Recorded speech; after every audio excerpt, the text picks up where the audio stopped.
Good evening, everyone. Fabrizio here, and we are live, waiting for everyone else to get in the call. And someone is getting into the call. Hi, Sam. Yeah, Just in time. Hey, how's it going, man? I'm doing fine enough, fine enough. Okay, that's great. That's great. I'm fine generally, having some mild complications, a lot of stuff to do as usual, but I'm fine. How's school going? It's going interesting. I have an exam to prepare for like a couple of weeks from now. Mhm, It's funny. It's history of Islamic countries. mhm. That's it's Fun a lot. exam. Quite engaging. Quite engaging. It's actually unironically my favorite class right now. Hell yeah. It's literally eye-opening. Okay. Oh, hi T. Hi Will. Oh, Good morning. Hey yo. T. Can you speak one more time? Sorry. hello. Is that Okay, good? Do I okay, need to good. turn No, my no, your headphones? your volume is good. Okay, like it Okay, cool. can be even a tad higher, and it's gonna be no problem. Okay, good. Okay, Nord has gone taking something to eat, and if it's fine with I was you, just when he's finishing dinner. back, we can start. No problem, no problem. I know that the timing is more awkward to you guys than it is to me. Okay. By the way, is there someone of you who would like to do the recap this time, or do you prefer me doing it this time as well? Uh, I'm fine either way. let me, let me pull some memories together, see if I can get like cohesive. Oh, I have very bad memory issues, man. No problem, no problem. I I get that. Where's my notebook for one? I'm actually amazed that my setup can handle having this much stuff open without dying. So actually, apparently, my graphics card is actually doing the work. I mean, you say that now, but now that you've said it, Oh yeah, sure, sure. I jinxed it, obviously. It's gonna become a disaster later on. Okay, as yeah, for oh the last game ended with us learning about the Dalekir, right? yes, yes. Actually, more than learning, sort of Well, learning getting that. getting the idea that the kind of magic that is acting on our poor gnome guy, Quovis, might be connected to the Dalkir in origin, because its effect, nature, and general vibe pretty much Yeah. lean in that direction. I feel like I should have written more notes about contact other than bastard. I mean, are you That's the wrong only. though? Yeah, I I know. wrote this. I wrote contact house agent underline bastard, and right under that in double underline is fucking Dalekir. That is, yeah, that is very appropriate I don't. actually. You I know, don't know if how good my note taking is anymore. like Contact, compared to the NPCs in the other campaign I'm running right now, has been relatively tame and amicable. So I'm wondering how would you would have reacted to those guys. Hmm. But I probably don't have to wonder because my players on the other campaign are getting so mad that the rogue legit punched one of the NPCs uh, after disarming them, and like they won, and then the rogue just punched the guy because he hates his guts right now. That was funny. Anyway, as soon as Nord is back, we will resume the situation. Starting from where we were last time, aka the Are we room next starting? to the office. Oh, sure. It was really funny because I believe we ended the game the same place where we started the game. Yes, last time, Um, essentially. Not exactly, Not but oh no, exactly. yes. Same building. No, wait, yes, actually, yes, same building. Because Yeah. you first session you ended the game with Stone bringing the gnome, and you started okay, and that was the end of session one. Then at the end of then you started session two in there talking with Shovel. Then you Yeah. did all of the shopping, the organizing, setting up the lab with Farion, meeting contact. And then the morning after, you went to heal Mr. Calaman, Yeah. and you ended in the exact same building. Yes, that's correct. That is exactly what happened. Okay, guys, Oh, we just need to end every session in this building. Apparently. apparently, Definitely. that will help. Somehow that will help. Sorry, take a picture. Oh shit! Oh, No problem, man. No we did rush. a goddamn miss. That's No close. no rush, man. We were waiting for Alright. you. Hi, man. I'm sorry it took so long. No problem. No problem. We just finished with the recap, and we were waiting for you for resuming. It's day Yeah, 6. yeah. I am so sorry it took so long. No problem, Yeah, man. it's No, only no been- need to apologize. It's only been like 2 minutes. Yeah, exactly. Literally nothing to Alright, apologize there for. you Okay, roll20.net. Also, in the Wait. by the way, just while Nord comes in the game, in the game I'm playing as a player. This Monday, I almost died. So, Oh. Fun. so there's that. Yeah. I got shot at. No, actually, I didn't. No, I get shot. My character gets shot multiple times, and most of the times he takes no damage. But like electric shock mines are a fucking problem every time. Yeah. What game are you playing?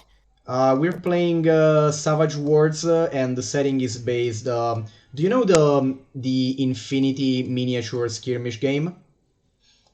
No. It's a sci-fi game set in an interesting future where basically every civilization is cosplaying some version of their ancient history. Like we literally have Templars and Hospitaliers in space, and there are basically AI androids that embody characters like Saladin, Achilles, and fucking William Wallace running around.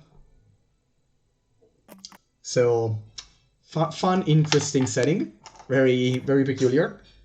And I am playing a giant Scottish wolfman barbarian, which occasionally dabbles in MacGyvering stuff. It's very fun. It's something else. Anyway, okay, so we are all on. Can we start? Yeah, sorry about that. Should be good. Yes, indeed. No problem. Okay, so yeah, we resume at the exact same situation.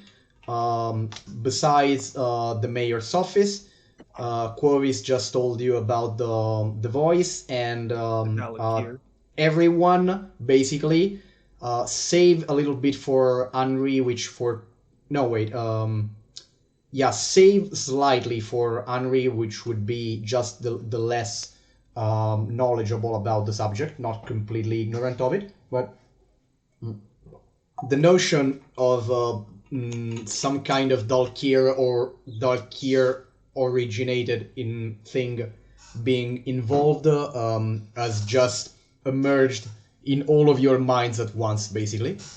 And okay, the scene is yours.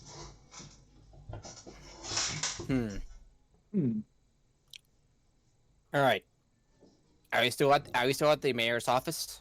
Yes, not in the office, the room on the side, but yes. Quovis has not spoken further after giving you the last couple of information about the voice, the monstrous voice that he heard when he tried to communicate with the sending stone that he and Artemisia had. They had a couple of sending stones, How Um, could a Sunny Stone do this to a gnome? Of all, like a Sunny Stone of all things. it's is that stone asking? Yeah, that's. I Okay. was just like, eh, as far as I know, would it shouldn't it also shouldn't it only apply on the same plane, or am I mistaking it for a or am I mistaken for a different sort of item? Um, Actually, I think you're right, but give me a second. Give me a second to check Yeah, message it's the because same character, by the way. It's the same character. no, yeah, sure. And I think because thing is text would definitely know the answer to that. Of And course I would. I'm checking Sam has message no right idea now. though. No, oh wait, Text okay, knows like message everything. I don't know message. shit. No, wait a second. No, that is not message. That is the sending stone Sending. actually casts sending. Yeah, But still, yes, sending stone communicates on sending stones communicate on the yeah. same Yeah. plane. As far as I know, it's perfectly reliable if the recipient is on the same plane. Otherwise, it's 1 in 20 chance of failing. Yeah, yeah, depending on Something that edition, strong is but useful, yes. though. The sending spell requires stuff being on the same plane, which Yeah, so could mean a number of things. That's only By a the way, 5% chance, actually. excuse me? It's the chance on it not hitting from Oh, yes. across planes is only yeah, 5%. 1 in 20. Oh, Yeah, 1 in actually, it's 20 very chance. low. Yeah, Oh, you're right. Oh It's yeah, very that low. is, I guess it is technically 1 in 20, but yeah, Okay. 5%. Yeah, my Okay. Yeah. character. That. As far, Mhm. I know. I kind of know the answer. My character's a little confused as to how a Sunny Stone would manage to tap into Zoriat and made the gnome nuts. To put it one way. Tex, you want to try and answer that, and I might, or do you want more info about stuff that Tex might deduce? sure. What do you want me to? I'd say that you two were right. Actually, Tex knows that it's theoretically possible to communicate to other planes with the sending spell, but it is a bit more unreliable. However, it More doesn't. terrifying. However, Xoriat is kind of and Chizna knows about that as well. Soria is kind of a bit more cut off than the other planes, but also you don't necessarily need to communicate with the other plane, especially because the Dalkir are technically not in Soriat right now. The Dalkir are confined in Kyber, which is not fully another plane. Kyber is literally it is literally physically under the surface of Eberron, though yeah, it's sort of below both physically and metaphysically to differing degree.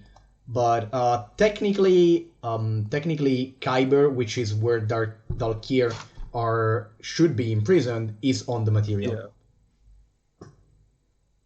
So if it's about Dalkir or stuff made from them, it doesn't even need to be from Xoriat.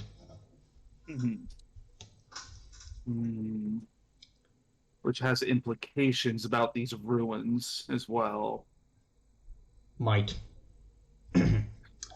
You can make, if you want, you can make an Arcana or History check about the chance of that. Do a history check. Okay. Oh That's wow, a 25. Yeah, that is Nice. good. Okay, you're I'm never perplexed. gonna fail a history check. We know this by now, I think. You are quite perplexed because that should be unlikely. The ruins, ancient constructions here in Kubara mostly should be from the Age of Demons. Or Yeah. potentially Age of Giants and some later Dragonborn colonizations. Actually, the thing is, the most of the Dalkir involvement with the material has taken place on the territory of the Dakani Empire, which this place would be the outskirts of. So, like, the fact that there are ruins here that are actively linked with the idea that the ruins would be actively linked with Dalkir involvement rather than basically any other supernatural entity, especially fiends, it's kind of weird. So this is hinky all over. Like this This is kind of a no part, okay? Yeah, Yeah. this is kind of strange. You have to admit. admitted. This Like is, it's kind of yeah, the level of I don't know, fighting no, sorry, finding an Egyptian amulet in Teotihuacan. yeah. Yeah. Uh, It's well, wait, that doesn't track. well, if there was no doubt that we were going there before, I'm definitely Right. going there now. Right. So are we? Um, Sorry. That's my. I'm just still wound up over just that malfunctioning standing stone. Anyway, should we head out pretty soon? No time to do the dally. Or We are How- wasting light. okay. At this point, oh, sorry. What was Chisna saying? He was just agreeing that they were wasting light. Gentlemen, I would. This is Shovel talking. I am seeing worrying expressions on your faces. Should I be worried? Is this graver than I thought? Oh. Yes. yeah, Yes. yeah, it is. Oh, wow. Good news on top of good news. Do you think you could or even should explain me why that's the case? No. It's it's Time a is lot. of the essence. Stone, can you roll me a persuasion with advantage? Persuasion with advantage. Yes. Okay. Nine. Wow, Can I that's an roll advantage roll. Yeah, that is a bad advantage. Yeah. Can I let him reroll the one? If you want to. Are you using inspiration or the bountiful luck? Bountiful luck. Okay, good. One more try. Let's go. This time, people in chat can see the rolls. Just FYI. Nice. What happened? Is it even You might roll? want to like switch tabs because you're not on the right tab. I am not under what? Not on the right tab on the stream. Just want to point that out. I was on. Wait. Oh, it looks like it caught up. I was up until now. Okay. And then probably I switched back and forth, but I still don't see Oh, a roll. I paused it. Okay, paused it. Never mind. Okay, good. Okay, that happened. Remake that roll. That Yeah, one you can roll. reroll that one again. Yes, you can remake that roll. Just the one. Where's Neo when you need him?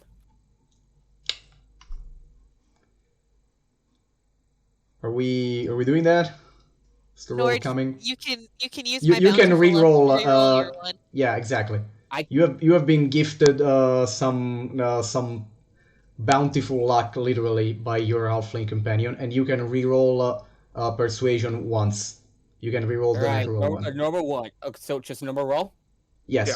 one neutral roll. You are just rerolling the one. 15. That'll So, work. and you're basically, as an answer to your no, just Shovel recoils a bit and then goes, okay, good luck then, and Godspeed, all of them. We're gonna need that, I guess. Yep. And then he he starts consoling and trying to calm down poor Corvus and calls back for steps and wands. Step and wands, which were outside and come in to to help the gnome out, give him something to drink and to eat. There you go. And basically the mayor just gestures at you and well, as I said, I hope to see you sooner than later and safe. Let me know if I can do something for you. And then he sort of scuttles away and out of the room. Yes, skedaddle. Well, not only is this 10 times worse than I thought it was, but it's also much more fascinating. So, there's that. The curiosity is settling in. Indeed. Okay. We got house agents, Doubt, Belkier. Oh, Yeah, Fun, the fun, fun. house agents in the pacing contest. uh, Especially between Fioreline and Therani. Oh my! Oh, by the host and Rather Six just- and every other religion. rather just be the Delkier. At least that's interesting. Yeah, but Turkey is worse.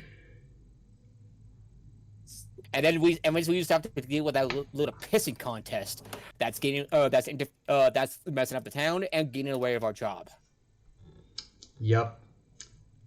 I love that. Like, Regardless, yes. well, regardless of what we're facing, we should probably get going, right? Yeah, let's Agreed. head out.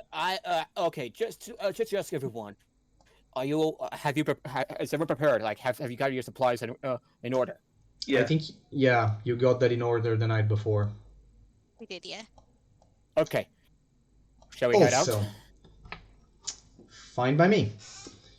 Okay, so the heading out part. If you remember, last time, while you were preparing and studying the route, Chisna gave the absolute best of himself, and he was able to analyze the map and find a route that should bring you actually to a vantage point to the Three Skulls. Mhm. Right now, if I remember correctly, you woke up after. Did you wake up after dawn? I think so. I think you We woke waited up like for the right at dawn. right at dawn. Okay, so not First not light. before, but at first light. Yeah. Okay, so with first light being around 6 and the time that has presumably passed right now, it's almost 7 a.m. when you get out of the mayor of town hall. Sorry. From there is going to take you about I said an hour, less than 2 anyway, to get to the cave. On the way, you see most of the, not actually not most, because some started earlier, but some of the townsfolk going to their shifts. A couple actually coming back from the mine guard shift. Mm. But unless you are going out of your way to talk to someone or to do something particular, the little bit of travel to the mine itself is uneventful. Okay. Once you get to the cave, you can try. Once you get to the cave, you can try and like talk to someone who remember, because you got given some description of the first 5 minutes of itinerary that Artemisia and her guard took when they departed from the mine, like until they were physically inside of someone working. You could theoretically spend time searching for tracks of their actual route, but it also rained at least once. And in like it rained and a couple of days have passed, so it might. I mean, if you want to do that, you can take the time to do that, but it's obviously problematic. The chance of success is obviously low, so you can tell me about that. Otherwise, you can set course for Chisna's route. Yeah. We know All we really know past that is it's southwest, about a day out. So Yes, exactly. I think we just trust Cheese's route. Yeah, Okay. agreed. Yeah. Caesar seems to Unless somebody else wants to Like, do okay, stuff. of course, this rests on the assumption that whatever happened to Artemisia happened to her while like at the Three Skulls or after she reached the place anyway, and not during Yeah. the route. So like yeah, the weird thing is if you take Chisna's path to the Three Skulls, is because you assume at least she at least got to the Three Skulls no problem, and you wanna get there in the most efficient ways. Following the actual route of Artemisia is going might be more exact, or it might be a waste of time, especially due to the difficulty of finding tracks. Just clarifying the situation as best as I can. But I'm fine with your decision anyway, of course. If you're gonna use perception to look for the tracks, I can help with that. Oh yeah, you like anyone that has perception or investigation can help with that. It's just going to obviously take a while if you try. What do y'all think? Not really good at that myself, so that goes to the others. I'm not terrible at tracking, but it could end up being a waste of time. Mm-hmm. Same. I'm good at locations, but tracking is not my strongest suit. It's actually, yeah, as I said, I think the problem you're facing is more about deciding. I don't want to butt into your agency, but I think the main question that the party would be facing at this point is deciding whether it's worth it to try in this case. I don't know if it is. Like you can make the reasonable assumption that under normal circumstances, if she was, especially Tex knows that Artemisia already painted remote locations and she had armed guards. So like under Yeah. normal and calm circumstances, there's no reason to assume that like that she wouldn't have gotten to the presumably problematic place. She's at least an experienced hiker. Yeah. I think it's safe to say that she got to the ruins. I think we take Cheese's route. Everyone's It's the in agreement? closest thing we have. It's the closest thing we have to a guarantee. Mm-hmm. I agree. We should follow Chisna's route. Okay. Yeah. So it's the trail to the Jason vantage point. Jason knows what he's doing. Okay, so it's the trail to the vantage point.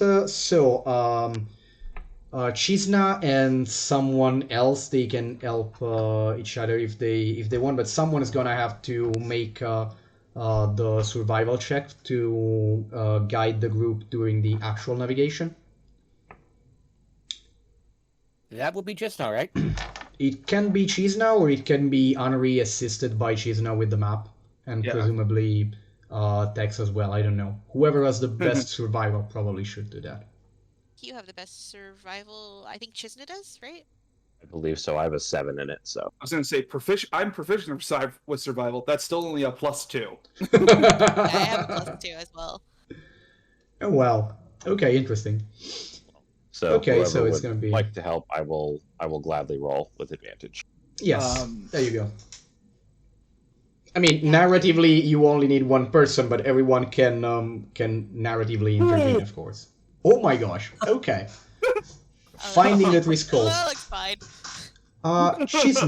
Chisna, did you tell me where your mark of finding is located on your body? I think it was on the hand. I'm not sure. It is on my inner left forearm. We are overachievers on Okay, every roll okay. almost. Just for flavoring question, is the mark normally visible with what you're wearing, and does it act or react when you are using its ability? I would say it is normally pretty visible. Chisney keeps the lower parts of his arms clear Okay. of like armor or like gloves or anything like that, and it probably has like a little glow to it when he's actively using his abilities. Okay, I'm just curious. What color is it glowing? Just for flavor. I'm I would say probably sort of like a almost like a sickly green, like you would Oh, see in a lot okay, of things nice. where they represent like glowing space and starlight Mhm. is like a weird like sickly green color. That's probably the color it is. Like glow in the dark color. Yeah, kind of like that. Glow in the dark stars. Pretty much, yes. Actually, I'm going to show this to chat and to all of you that might not know how that is. No, wait, that is the wrong layer. I'm going to show you the shape of the mark of finding if you think that's interesting. Let me. Okay, I hate the thing that the windows for this stream do sometimes. They pop out so wide that I am literally forced to resize them before doing anything. Yeah. What browser are you using? Google Chrome, Microsoft Edge, Firefox. I'm using OBS, which also where did it Oh, save the?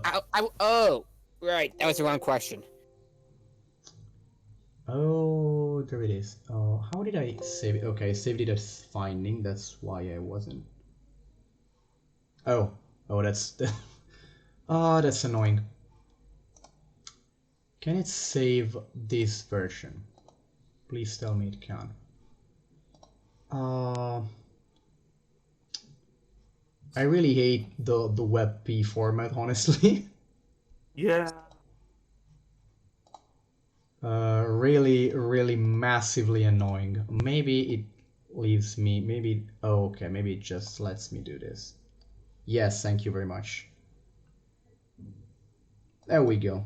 Okay, I have it, and now it's on screen. If a little bit too big. On the stream, I mean, of course. Okay. This here is the marker finding. I don't see it on the stream, General but I can shape. see it. It'll probably take a second to show up. It's a little. Yeah, The probably streams are yes. always a little behind. Yeah, I I've can see it on my. I'm not even see it on my screen. Not on not on the stream. On my end. yeah, it's probably not on your I can try and put it in Roll20 actually, but I don't know. Do you see it now? There we. Does anyone see it? That's a little big for the. Okay, there we go. There we go. There we go. There we go. There we go. There we go. Yeah, of course. Quite big. Literally overlaying on top of everything. So this is what is on Chizna's arm, glowing green right now. Anyway. Oops, okay, there we go. So we can actually, how much, okay, you rolled this fantastic 29. Okay, so let me see one thing. I'm going to say,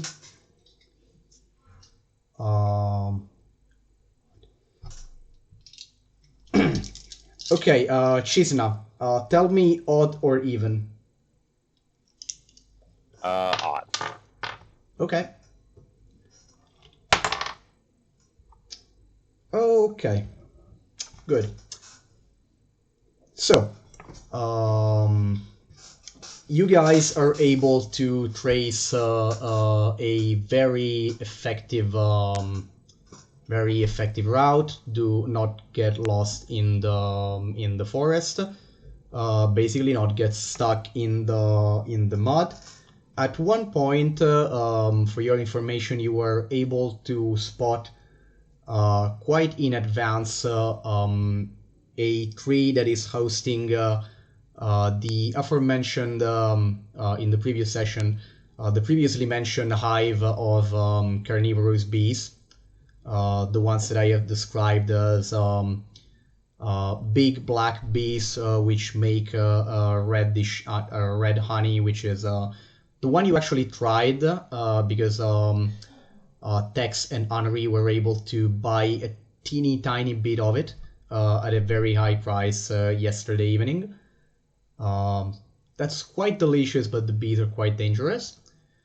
And also, you are able to spot in advance, in case that is interesting for anyone. You are able to recognize by the general signs like scratch marks, a sparse orange feathers, and generally distant calls, that you are presumably passing through the territory of a local dinosaur that Shizna can tell you about, that is called a Gerianax.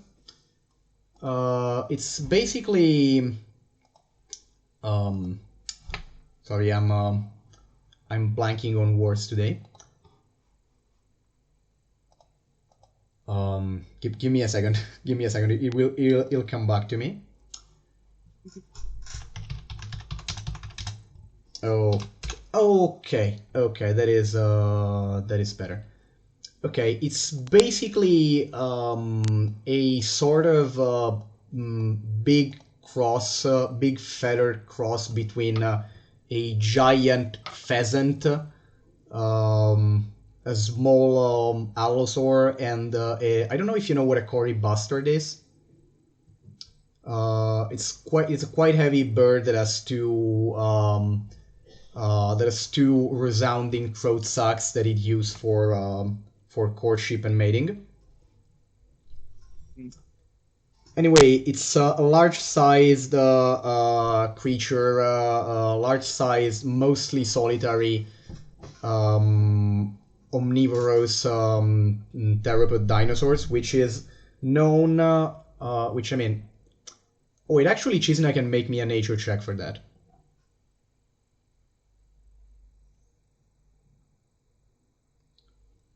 Oh, Did you get a Oops. natural one? I did. Oh yeah. Good thing you were allowed to work for solo feats. Excuse me, you can do it again? I Meant to Oh happen. my god! It happened.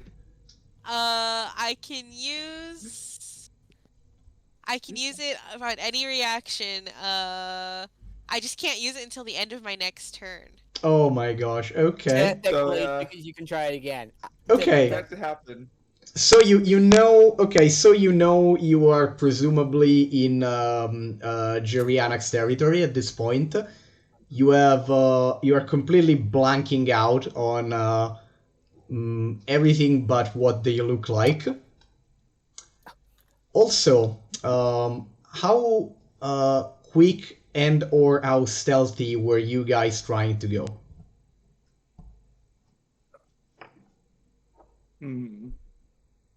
I would assume we were moving with haste and less stealth. That's Okay. what I was thinking too. Yeah. but- Okay, so yes, at one point, moving quickly and efficiently and without getting lost, Chizna has the realization that, Gerianax here.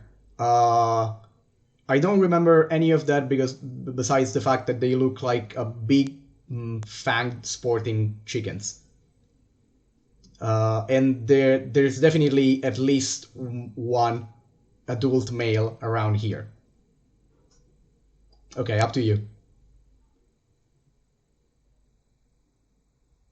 That's the information you gather right now. Like the most important things in your vicinity, I'd say halfway through your journey, are that there is a nest of carnivorous bees nearby, and that you are in Gerianax turf.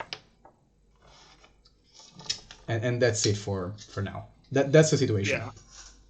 There you go. Well, God, I feel like I know a lot about this thing, but none of it's in my brain today. But they have teeth, and that's never a good thing. We should probably go around. maybe Um, avoid going right towards it. Right. anyone that no, actually, I think Stone has knowledge history, right? Yes, I do. Okay, and Henri has nature, or doesn't she? I don't. Okay, doesn't? so Because I Stone. took Wow, that's quite an interesting ranger. well, I Um, took deception and persuasion because that's what we talked about when we were character yeah, building yeah, and that somebody the you know. I love that actually. It I makes love it when sense because you're rangers don't have technically. nature. It's I mean, always funny. she's technically learning. She's technically she Yeah. grew up in the Galanda business and she's rediscovering her roots. And also her natural training was in a completely different environment. Like it makes Yeah. sense. I don't However, have nature, but I do have a +3 in nature. oh wow, that's okay. It You is an can intelligence skill. no, actually, you can make me a history check, and Stone Oh, can make one at disadvantage if he wants. Oh shit. Okay. don't bother. I'm good. We're good. No, 26. Natural one for one of them. Could I have that? Could I have that bountiful luck? Do we need it? Look, I don't. gotta. I mean, if Stone wants to know that hard, what he might have remembered, yes, you can do that. How much did you? Yeah, I wanted that one. Okay, Sure, go for fantastic. The All right. fourth, Thank it's the you. fourth nat one. Okay, I'm writing stuff on the on Discord to Sam. Okay, that's not bad. So it's a 16. Oh, one sec.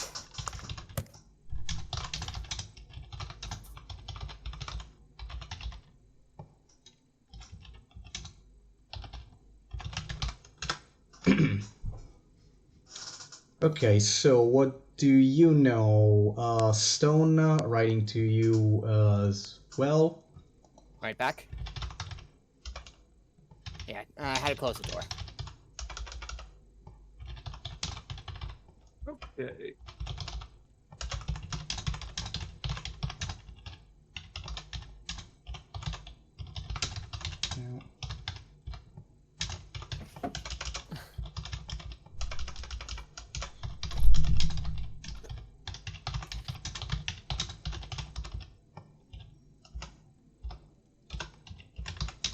Okay. Okay, I'm writing to Nord as well. Mhm. I'll wait for you to finish that then. Oh, Garen X are territorial in. Oh, so I'm looking at Garen X. Gerianax. It's Yeah, Gerianax. I'm we're sorry. seeing- Yeah, we're sorry. seeing Yeah, I'm Gerianax. Italian. I'm Italian. We're Imagine that is a Asian. J. We're seeing some Garen X, and mating season is. It's pretty close.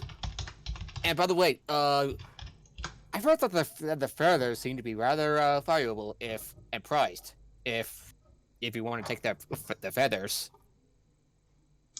You heard it from an adventurer that had missing fingers. Just leaving that out there. Yeah. Seeing as I mean, these are quite territorial.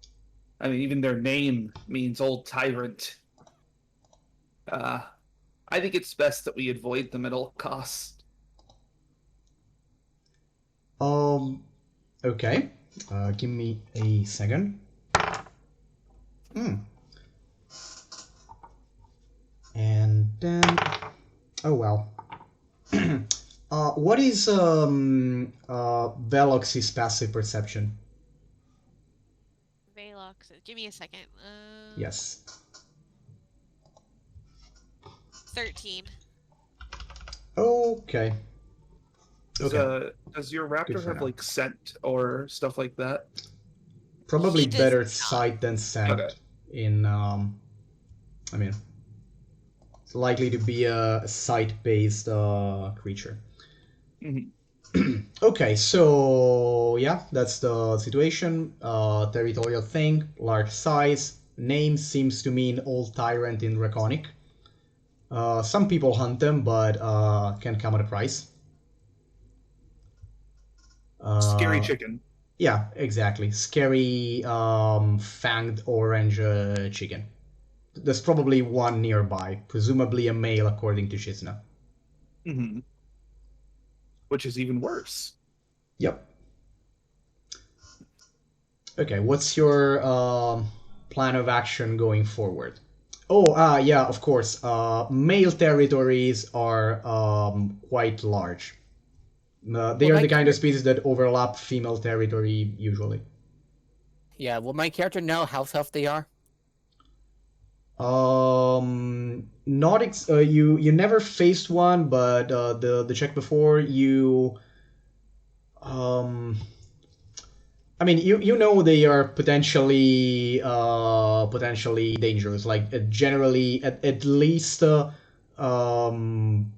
the very least, like large size prey animal dangerous. Like presumably bear to lion. Hmm. I'm tempted to take it on, but Presumably faster, given its anatomy. yeah, I I'm mean, tempted.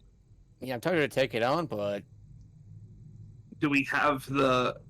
I mean, it's not about if we can or can't kill it. It's more of the do we have time? We're on a we're on a pretty short notice here. I think if we can avoid it, we probably should. No reason to kill it when it's just doing what it naturally does. Yeah. all right, let's sneak around. Even though I would do a piss poor job at sneaking around, and I point to myself. Look how big I am. Sometimes you gotta try. Okay. How do you steer clear of the Jurianic territory?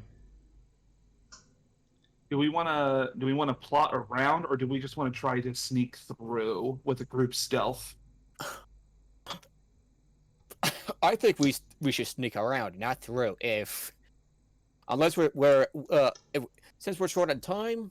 Okay, We given the might. confirmation of the no, actually, no, keep going. I'm writing to Chizna.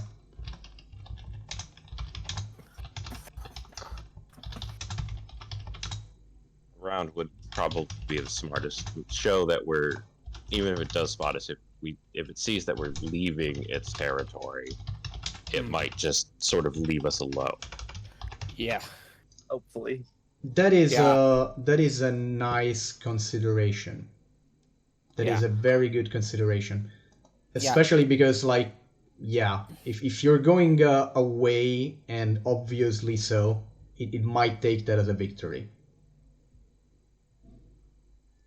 Would it appreciate if we drop in some food for it, or would that be a bad idea? You never feed the wildlife. Fair enough. I'm about to give inspiration to Chizna if he doesn't have it already, but I think he has.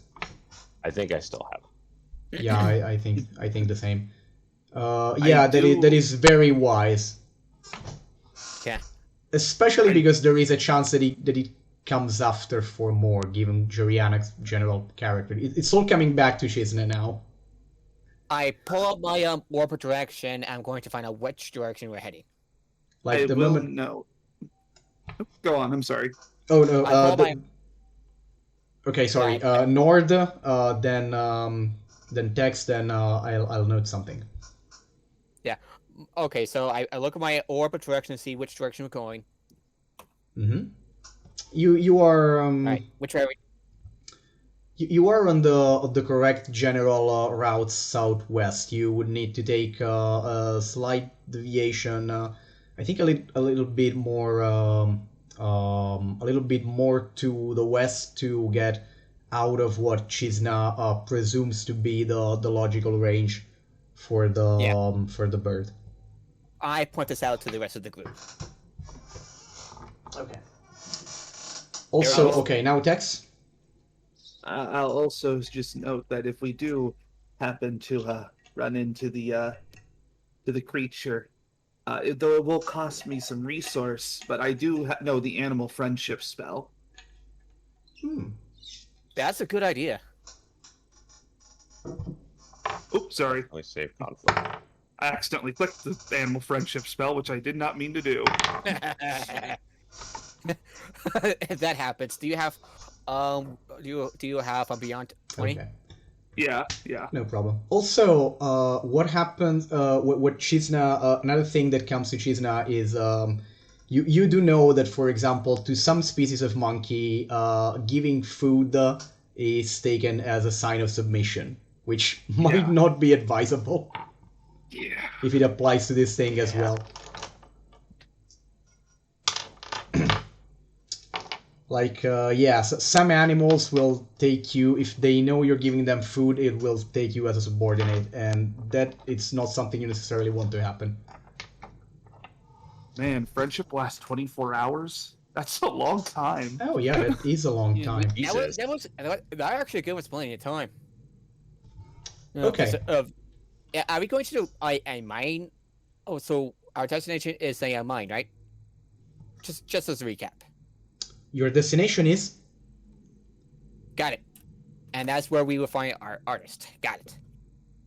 We already got to the mine. No, yes. You have left from the mine heading towards At the this ruins point, known as the Three yeah. Skulls. Actually, Yeah. you are heading towards a vantage point to a nearby hill to survey the Three Skulls in question. Got it. I'll also take this time, as I just remembered myself, to remind everybody to keep their eyes out for lizard folk in the forest as well, as we were noted that they kind of prowling around, it sounded like. Mm-hmm. We should also remember to keep a contact in our minds because his cloak doesn't work if we are aware of him. For actively more or looking less. for him. Yes. Which reminds me, I would like to actively look for him now. Okay. There See, does now that I've not seem remembered to be. Now that you think of it, there is no contact around after thoroughly looking. Remind me of your passive perceptions. Mine, 10. Okay. 13. 12. 13. 13.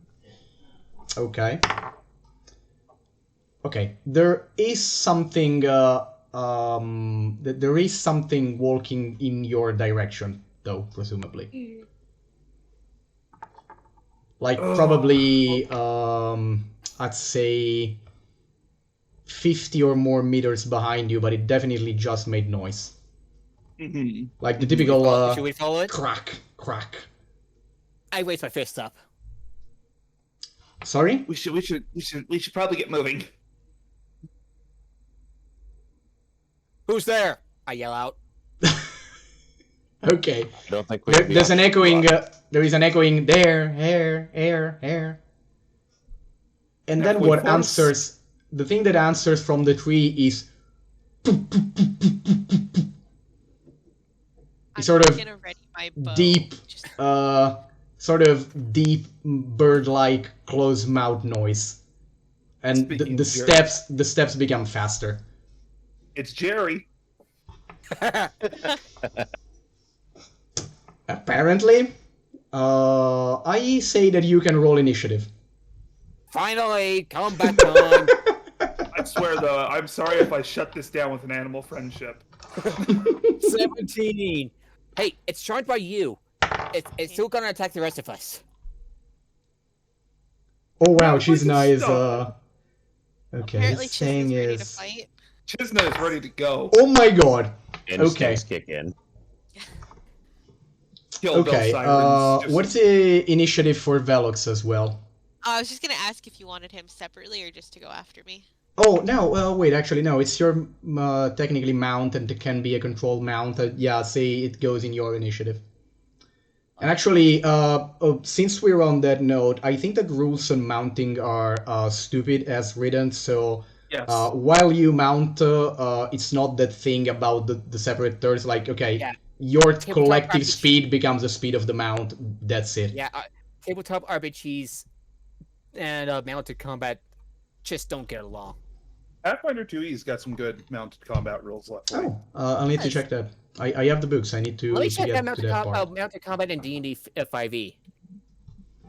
Yeah, there are some issues with initiative order because technically the turn does not fuse. They have two separate turns that have to take Alright, place I'm entirely looking at in it. order. So Okay, so that's what annoys me. mounting and dismounting, that makes sense. Controlling the mount while you are mounted, you have two options. You Yes. can either control the mount or allow it to act independently. Intelligent creatures such as dragons act independently. Okay, okay, let's just copy and paste it in chat, in the Discord chat. If you want to, yes. Yes, yeah, if you want to have it ready for use, so feel free. Yeah, Thank you. Yeah. Okay, so give me a second though, because the stat block is on my mobile phone. Yeah.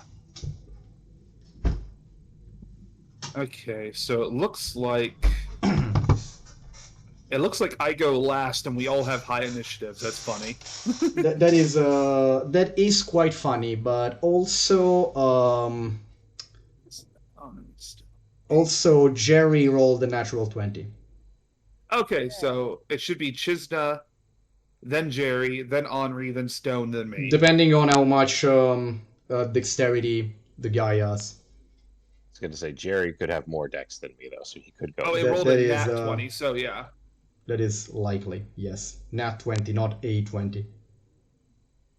Chisna also. Okay, the initiative of the controlled mount changes to match yours when you mount it. Yeah. Give me a second. Why do I not? So it kind of works. I've got the rolls open on my screen too.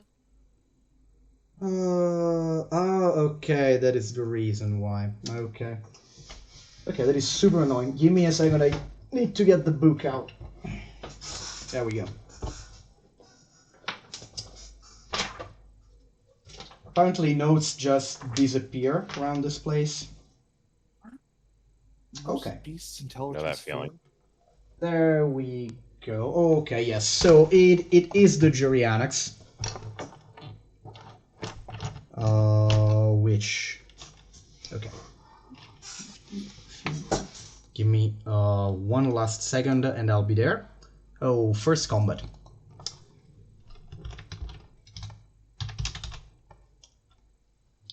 Just to give myself an idea, did I say that it was... Okay. So, immediately, like after a few seconds, the dinosaur stops any pretense at hiding that it might have had. And you hear him distinctly sprinting, feathers rustling, branches being moved aside, and then it literally bursts out of from behind what's his name? From behind a tree and the assorted underbrush, and the thing comes into view, stopping and stomping in the clearing. It's quite big, quite orange. It has a sort of especially on the front. Though it is a bit more dark brown in the back. It has sort of a growing beard of long cream-colored feathers that is unfolding as if it was in the middle of growing for mating season. Cassowary-like feet, so like dagger-like middle claw but bigger. It's a little bit more, the torso is a little bit more erect than usual theropods. It's a bit more bird-like in posture, a bit more upright standing. Tail has a fan of pheasant-like feathers on the attachment. They also look like midway through being a bit more flamboyant. It's basically in the middle of changing coat to mating season. And it's large size, so you would guess it's around 3 to 5 meters in length, probably around 4 and something, and quite tall if it stays upright. Like the moment it gets into the clearing and realizes you're a bit further away than it thought, but though he probably could get to you in another movement. He stops in place, puffs up, rears, and it starts going it starts sort of making this vibration while nodding up and down with his head. It sounds like, and then like without notice, it just goes.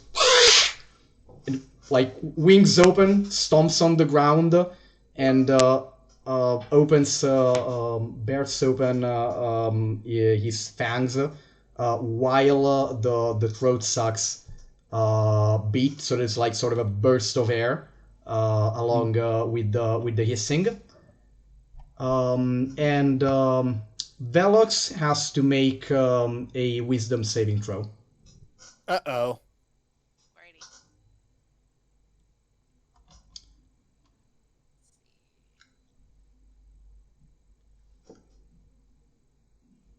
Okay, you did okay. Okay, He did Velox, yeah, Velox does great. Velox does stand his ground. Nothing can stop You that little feel guy. feel free to describe Velox's reaction to the honestly effective threat display that he still shrugged off. What does our boy do? He probably has like a moment where he like kind of braces himself and tries to make himself look big, kind of like a house cat when they're like startled. Only this is all like feathers and dinosaur, of course. Oh yeah, a lot of like arched back, and all that, like counter threat display immediately. Goofy Yeah. guy.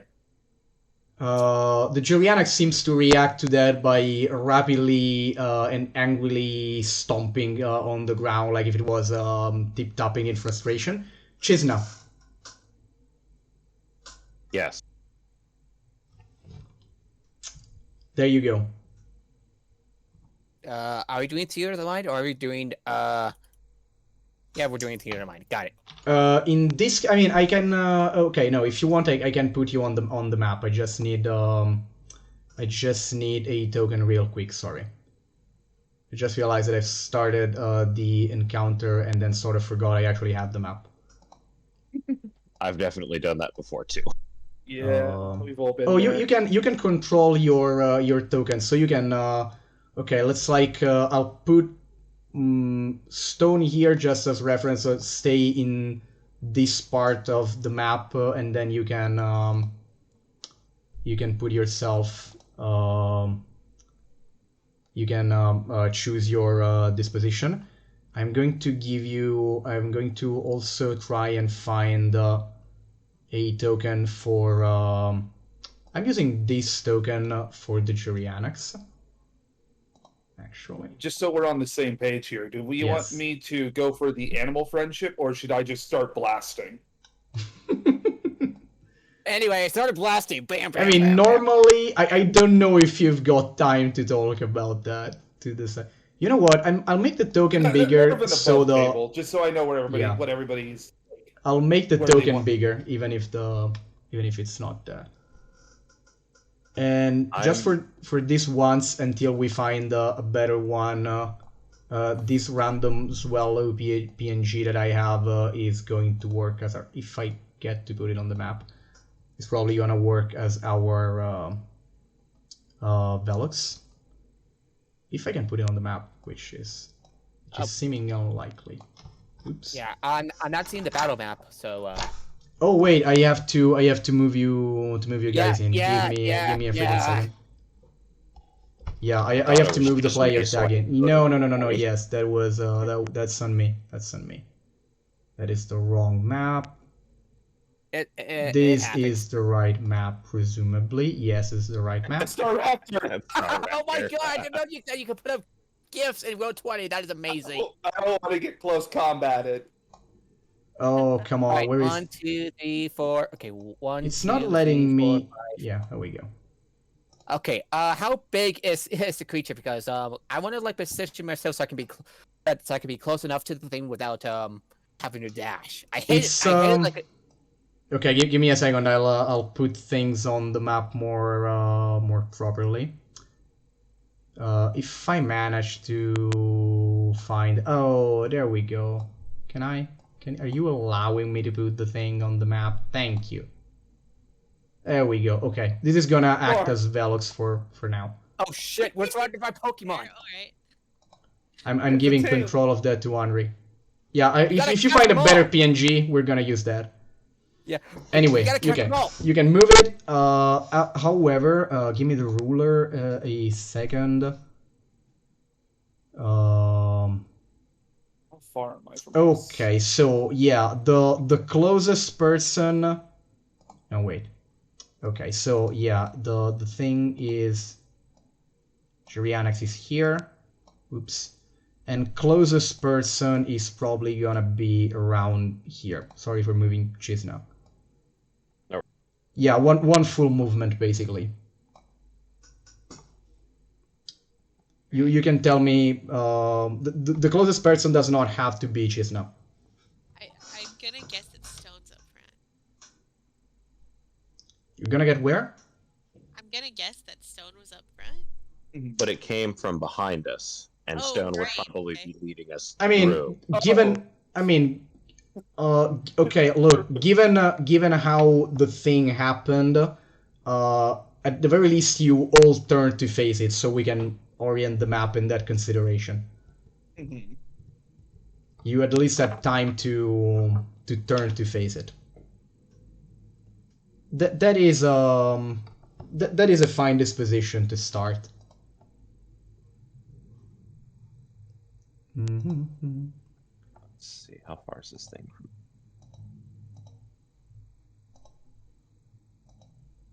Oh wow, I don't have no playlist. Yeah, who you is actually have top the of rulers. initiative? So it's Chisna There's right now. Chisna- Yup. Oops. Okay. So we're in a decent enough spot. I'm far enough away. I am going to attempt to hit it with a guiding bolt. Okay. Yeah, you get free guiding bolts per day. Yeah, I get 2 of them. Actually, Ugh. before Is I that not do, busted? it's so crazy. Guiding bolt? Yeah. Always for the Only one rune attack fighter that that happens. I am having issues with chat right now. Oof. Uh-oh. No, with the Roll20 chat. Give me a Yeah. second. It sort of died on me. I'm refreshing the page for myself. Oh, okay, good. No, what? No, that is a chat log. Okay, that's better. That's better. Now it works. Okay, so cheers now. Up to you. So to start, I will. Yeah, I'll sling a guiding bolt in its direction. Let's see. Oh wow. Free guiding bolts. That's how cool star druids are. That is indeed aggressive. Clerics and and druids. That was the attack roll. Yes. Right? So yeah, What do you that do? was Okay. an attack roll. Yeah, that hits. That definitely hits. Roll that damage 10. Okay. Feel free to describe the good shot. That is low damage. So Feel free to describe it. Additionally, hold on.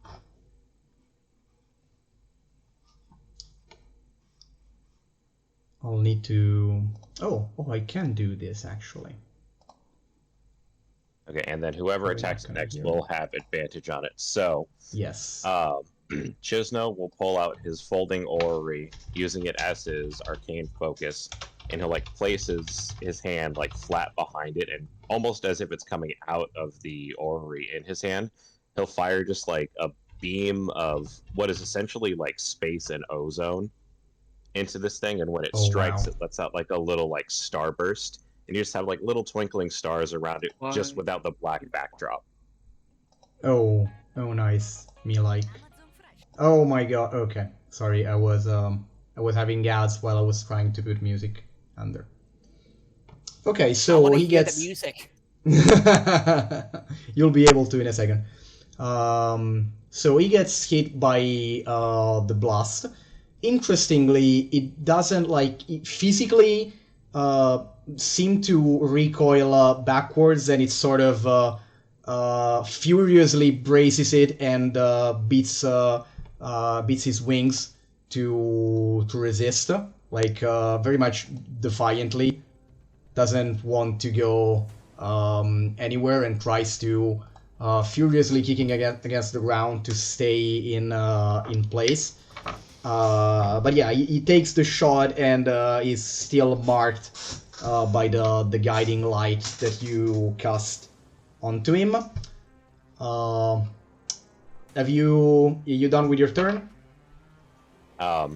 After that, Shiznobu, going into his druidicness, he'll let out a primal roar, sort of a little, not trying to intimidate, but just bellowing at it, just as an animal would when fighting for territory. Okay. So this is not an actual attempt at intimidation. Correct. It's just a declaration of battle. Okay, Oh, this is gonna be fun. That's good and very impressive, and also the Gerianax does react by puffing out, putting one foot in front of the other, and being the tallest and most majestic and scornful that it possibly can, while still wreathed in the light. Next Scornful. stop is yeah, exactly. Next stop is Anri or Velox. He doesn't go before me? I mean, you both rolled 18 on initiative. If I'm Oh yes. no, I meant the There we go. our Whoops. the dinosaur we're attacking. He doesn't go before me. I thought he. No, he actually took his turn. He did okay, the intimidation attempt on Velox and failed. Oh, okay. Gotcha. Okay, so he The- was top of the round. Velox's roll. Oh no, wait a sec. Oh yes. Velox's good roll is the reason why Velox is not running in the opposite direction right now. Gotcha. That would have been bad. Alrighty. Okay. For my turn, for my bonus action, I'm gonna cast Ensnaring Strike, which is well, here. I forgot how to send things to. Ensnaring strike. Oh, whoops! I didn't mean to do the damage for it. I was just trying No to problem. send It affects the weapon, right? Yeah, the that's the what next- I was trying to Yeah, the say. next melee attack you do will trigger the ensnaring. There we go. There we go. I sent it to roll 20. Okay, good. See it. I- Okay, so Oops. do that, and then What weapon are you using? my short bow. Okay, good. Ooh. Yeah. Snaring strike plus short bow, always good. Oh always yes, good with a combo. weapon attack, whatever. Yes, you can do arcane archer. Good. Okay, then All right, and then I'll make an attack with my short bow from where I am. let's go. So, Oh. Don't forget you have advantage due to my guiding bolt. Yes. I don't think I'll need it, but I'll roll. Roll again. Fair Gotta enough. see if you hit that 20. Yeah, okay. 26. Oh my Hit god. the Okay, 19 and that is 16. that is a Goddamn. definite hit. That is a definite hit, and the ensnaring strike. Give me a second. Strength saving throw. What is the DC? The DC is a 12. It's not very high. Oh my gosh. Okay, no, actually, the guiding bolt is real, and the unluckiness is real too. The guiding Where bolt is you real. hit him? Where do you hit him with the arrow? What were you aiming at? Probably center mass, since I'm mostly trying to ensnare him right now, not necessarily going for a headshot or anything. Okay, so what's the damage? What's the damage? He failed the check. I'm also going to use my Gathered Swarm ability and add an extra d6 to it. Just Oh to- my god.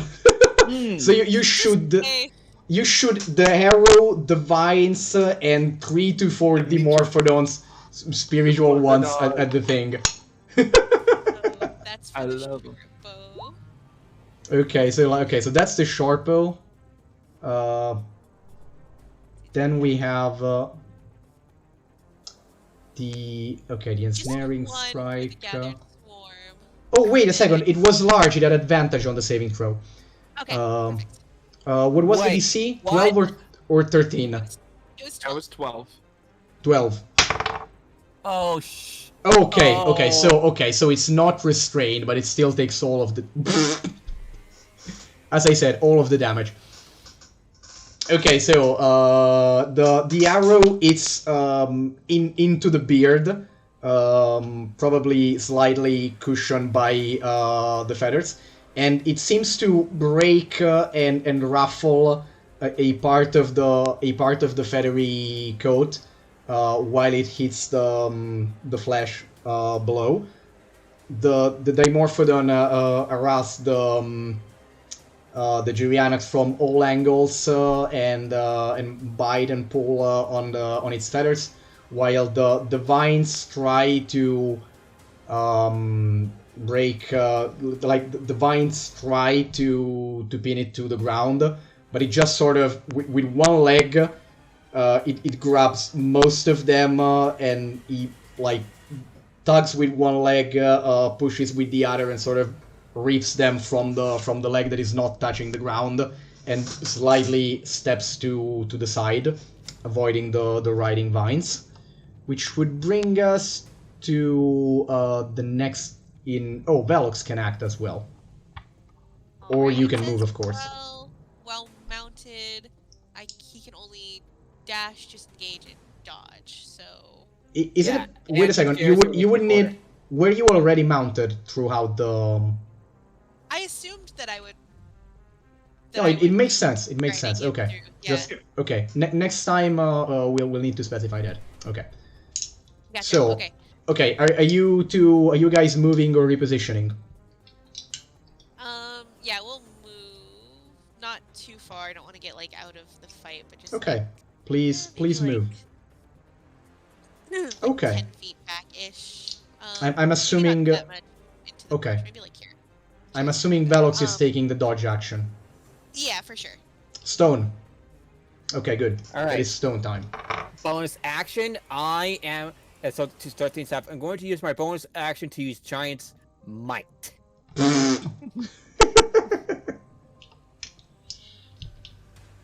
All right, and as soon as I gotta have like okay, so dimensions. Give me a second while I set up the dimensions. Did you want me to make the token bigger? Yes, there we go. Okay. Attack on Titan moment.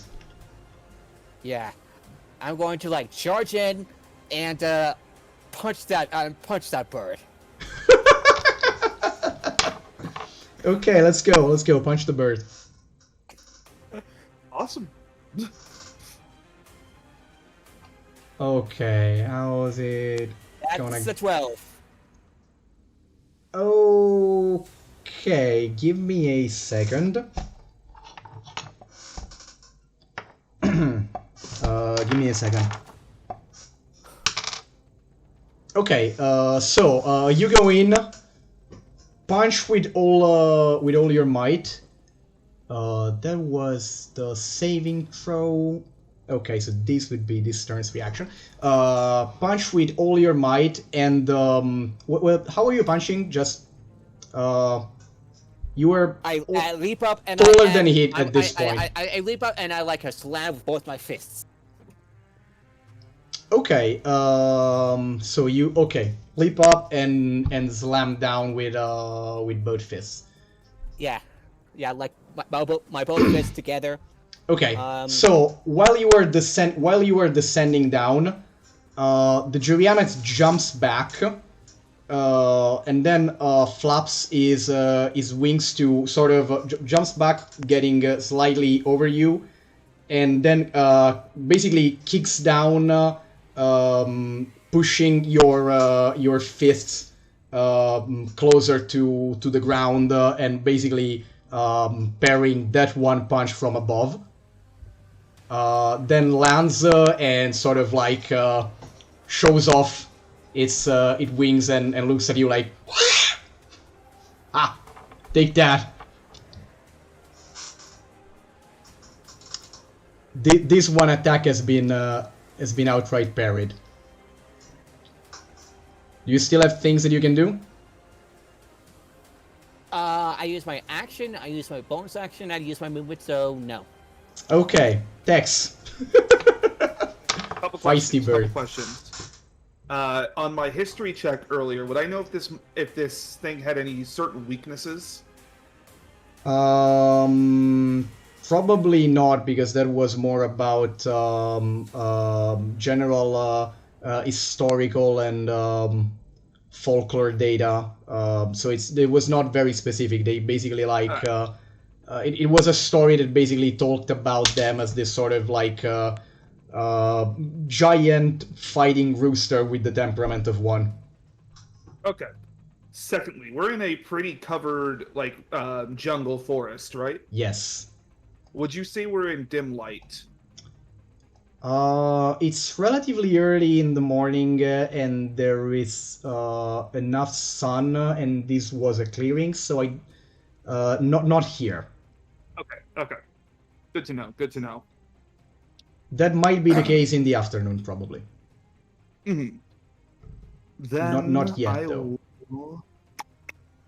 I want to start using spell slots. I might as well. I'm going to use this spell. Is this power of friendship time or something else? Something else. Jim's magic missile. Oh no! Why is it Jim's? So this is an official spell. I need to see You're that about to one. see something. This is really funny because I rolled a 1 on one of the attacks. So, Oh no! I wanna. What does this thing do? Give me a second. Okay, so first. Yeah. What? So my scrolls of my spell book start popping out. They start floating around me, and then as they form, a slot indicates, and I put a gold coin in it because that is part of what this spell costs to cast. Oh my god. I have to pay a gold every time I cast it. Let me mark that. So if I roll a 1 on any of the attacks, they automatically all blow up in my face. Is that considered an attack roll? It is an attack roll. It is an can attack roll. Roll it. Okay.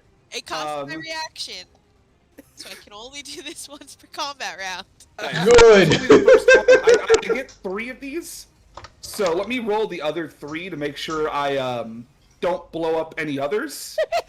All right. I mean, theoretically, if one is one, no, it's So yeah. it's just like regular magic missile, except they don't auto hit. I have to roll to hit for each one. Yeah. Also, if any, and yes, If I crit, they all do 5d4 each, though. yes. But if any of the attack rolls is a natural one, all of them hit you. Blow up in my face for a damage per Yes, missile. all of them. But she's having me re-roll the 1, so Okay. Okay. Good. I'm just gonna roll some. Where is the roller? I want to know. Everything is weird. Okay. I want to do you mind know if I who just- is Jim in this context, and if Tex Jim would Dark call this Magic. Jim. From Penny Arcade, like Acquisitions Incorporated. No. Yeah, I know it's from Acquisition Sync. I want to know for Multiversal- Tex. For Tex. Tex doesn't know. It's Tex's magic missile. Tex, that's why I have to pay myself, apparently. Can it, okay, do we want to call it? Do we Okay. want to call it Texas budget magic missile?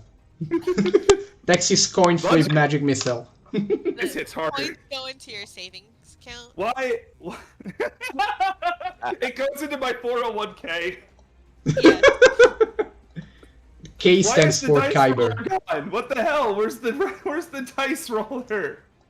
You can just type roll and write it in. Where's my spell attack bonus? Hold on. It's +5. So I don't Everything's usually breaking roll on down. here, so I need 3 d20s total. Okay, so that's That's a +5. Was this the re-rolled one? Yeah, that's the re-rolled one. I'm still rolling the other 3. So the Okay. 7 + 5, 7, What? 8, 9, 10, 11, 12. 7, 8, 9, 10, 11, 12. Second one's a 12. Last one is okay. So 2 hit. Okay, we have two 17s. Okay, yeah, those two hit. And It's just for force fun, damage, right? Oh, yes. I'm gonna turn the damage to cold for fun.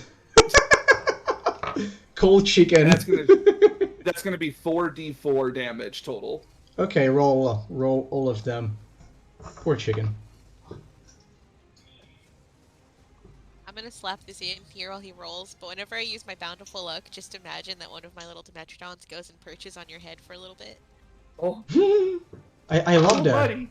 I really love that. I'm imagining actually like it's like I'm imagining this spell involves some sort of coin flip. Like I'm picturing that the Morphodon going on his head, catching the coin and reflipping it in the air. And then it goes into the slot to pay. Yes. Yeah, exactly. Stuff so like I rolled that. pretty bad. I rolled pretty bad on damage, so it's 8 total. Okay, which means 2 that ones, with the 2 damage. threes. Okay, so we have done 10 and That's an then 6, action. 16 and 8. Okay. That's my action. What do I 24 have as a damage bonus total. action? Do I have bonus actions? I don't know. God, Do what you have do? bonus actions? Wizards never have bonus actions, damn it. Unless we're talking about spells. Do you want to move? I probably will move. I'm just looking through everything again. I need to refamiliarize with everything apparently. Yeah, I don't got bonus actions. I'm a wizard. What am I talking about? Ooh. Do-do-do-do-do-do. I'm gonna move there. And I'll end my turn. Okay, which means it's Jurianak's time, and since there is a giant hunk of wood and metal right in front of him, that dare the challenge the mighty bird with his punch, that's who's gonna take the wrath of the mighty Fang kickboxing chicken. So Jurianak sort of slightly turns its left flank towards Stone, then jumps about 1.5 meters in the air, and it sort of taekwondo's a couple of rapid kicks towards Stone's chest. So we have the first claw attack, which is a 20, not natural hits. 20. That hits, okay. So that's gonna be... Okay, that's gonna be 6 slashing damage. Let me And check the my feature, see if that can resist Yes. anything. No. Okay. Second kick. This first kick was in the, I guess, guts, and second is a bit higher and goes for the chest. And that's a try to- 15. 15 misses. 15 misses. Okay, 15 misses, or just your chest is that rock hard. So like first kick to the gut. Actually- Stone Lord sympathize. That's me. Exactly. Like first kick to the guts actually does damage. Second kicks to the chest like does it dong, echoing in the forest. And then the Jurianax lands back on the ground, stands guard, and he sort of he looks at you with like he was scoffing and hissing and puffing the throat pouch in the meantime. Okay. Chisna. Alrighty. Let's see. The thing actually seems to have taken a beating. It's incredibly proud. Is acting like nothing happened to him, but it has obviously taken the beating.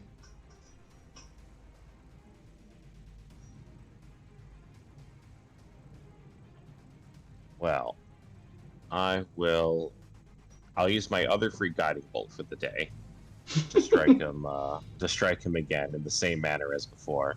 But before doing so, I'll just, tell everyone, if he gives up the territory to run, let him go. There's no reason to kill him. Okay. Oh my god. Okay, yes, that does hit. Does very much hit.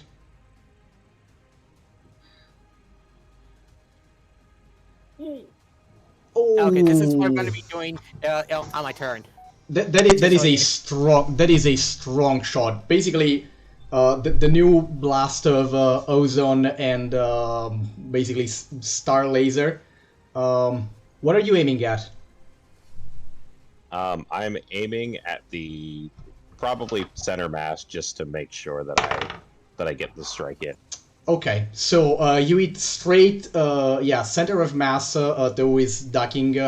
He ducks a bit for guard. You hit him, let's say, an explosion of light, and when the light settles,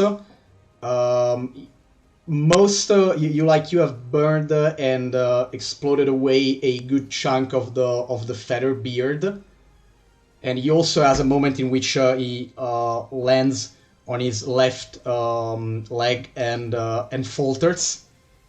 At that point, looking at his very much defiled and destroyed, he has a moment in which he straight up ignores Stone and turns his head a lot to look at the beard. Has a little bit of a leg shake. Then he rights himself and slightly he rights himself, puts one wing in front of him as is for cover, the other a little bit behind, and proudly and very slightly but unequivocally does half a step back and stays silent. Okay, so it's Henri. so it's not doing anything. Okay. No, that was not his turn. That was his reaction to being basically debearded. Does it seem to be trying to retreat or just For the moment, reoriented? as of now, is Henri and Velox's Storm, but every one of you saw the step back. It was slight, but obvious, and right now is just standing silent in a sort of defensive posture. He didn't do the usual taunting and puffing after the other serious hits that it took. Okay. Since he looks like he's taking a defensive stance, I'm gonna wait, and see if like Stone or Tex continue to attack. So I'll ready an attack with my short bow for the turn. Okay. So what is if the Jurianax if your what is the trigger? If my party continues to attack. Okay, good. Stone. I'm gonna headbutt the bird. So, you want a piece of me? Huh? Huh? You want a piece of me? Well, fuck yeah, we're gonna turn you into fertilizer for the jungle! Okay, let's okay. Then you headbutt, but also With my unarmed fighting style, yes. Henri, do you want your 14. Henri, do you want your arrow to go off before or after? Probably after. Okay, 14 14 but it's reaction time again for the headbutt. That should also Have 15. advantage. Yeah, that should also give Stone. Oh, you also have advantage. Okay, I'm gonna roll again, thank you. Okay. What? No, you're not. Hasn't it happened twice now? Yes. Okay, it wasn't, it was barely I mean, yeah, same results. You actually he tries to do the jump and parry with a kick thing, but it's like half a second too slow, and you actually sort of get him in the chest again. Do I roll roll damage. damage? Yes. And in addition, it does 8 points of bludgeoning damage, and I use my fire rune, so it takes an extra 2d6 fire damage. Okay. Are you? And it must make a strength save at DC 13 or be restrained. Restrained Yes. by fire? fire chains. Wow. I Oh my had, god. I headbutt a bird so hard. Are you okay? Are you going for the kill? It's 19 damage. That's a lot of damage. Oh, Do, shit. do, do you want it to be? Are you trying to kill it? Yeah, I'm gonna turn into like like roasted chicken for the party.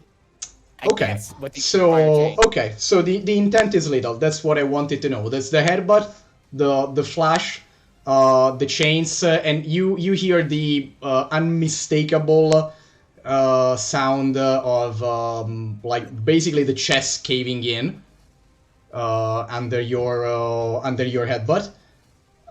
The bird lands on the ground, basically, restrained by the fire chains, and then it's sort of. Oh yes, tell me. While we're trained by the shackles, the target takes 2d6 points of fire damage at the start of each of its turns. It's dead already. No problem. Like while it's burning and being shackled and being finished by the combination of all of that. He sort of pulls a Ganondorf on you because it uses, like, obviously every last, a Twilight Princess Ganondorf. It uses every last ounce of the strength that it has to basically die standing. Like, it literally only falls when it's obviously already dead.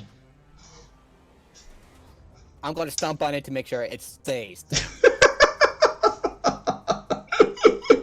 You're also gonna switch your alignment to Chaotic Evil. I'm chaotic good. Oh, no, yes, it's very dead and burning bird as of now. Okay, that's it. I turned to the rest of the group. I was like, "Anyone hungry?" I have to make some roasted pork for you. Stopping the music. Chizna is pissed. Yeah. I would have guessed. Not only was that kill completely uncalled for, so was your act at the end there. If I ever see anything like that again, I'll make sure that every mineral and fiber of plant within you returns to the earth. Do you understand me? Oh my god. It was attacking us. It was going to retreat, and we are not predators here to take its territory.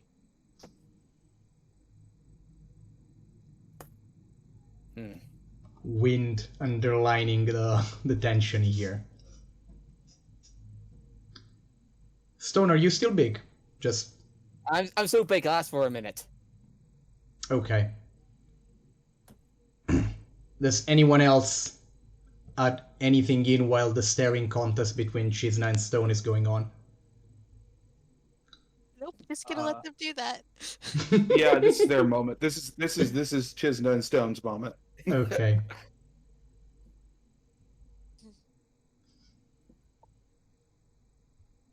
If anyone is hungry, there is no point in letting the corpse go to waste now.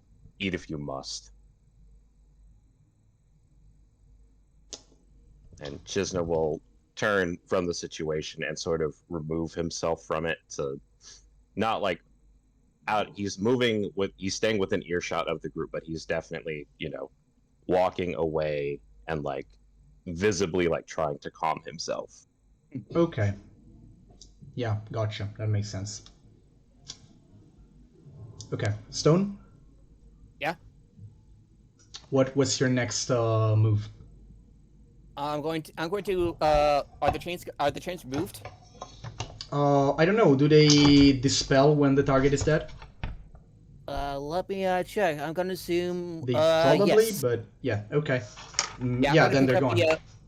I'm going to pick up the remains of the bird, and I walk over and I give it to who wants the roasted bird?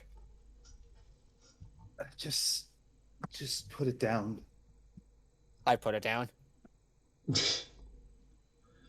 What? I'm guessing that Velox might want some. I'm sorry, I couldn't hear you. You never see a Warforged getting big before? Yeah, no, that's not the issue.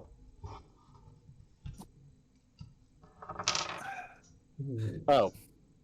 between me, between what just happened between me and Chisna. Moreover, it was about to retreat. There was no reason to murder it. It was just doing what animals do. I shrug. I'm sorry, I'm I sorry, did what was not that? hear. I shrug, and I'm sorry, what was that? We did not hear you. Yeah. my character shrugs.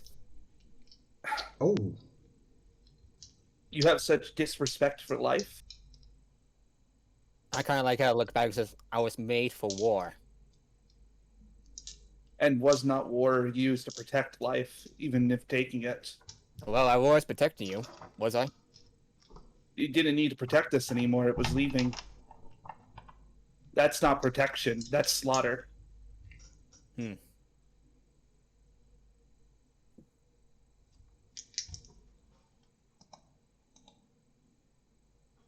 I understand the war was tough, especially on the Warforged.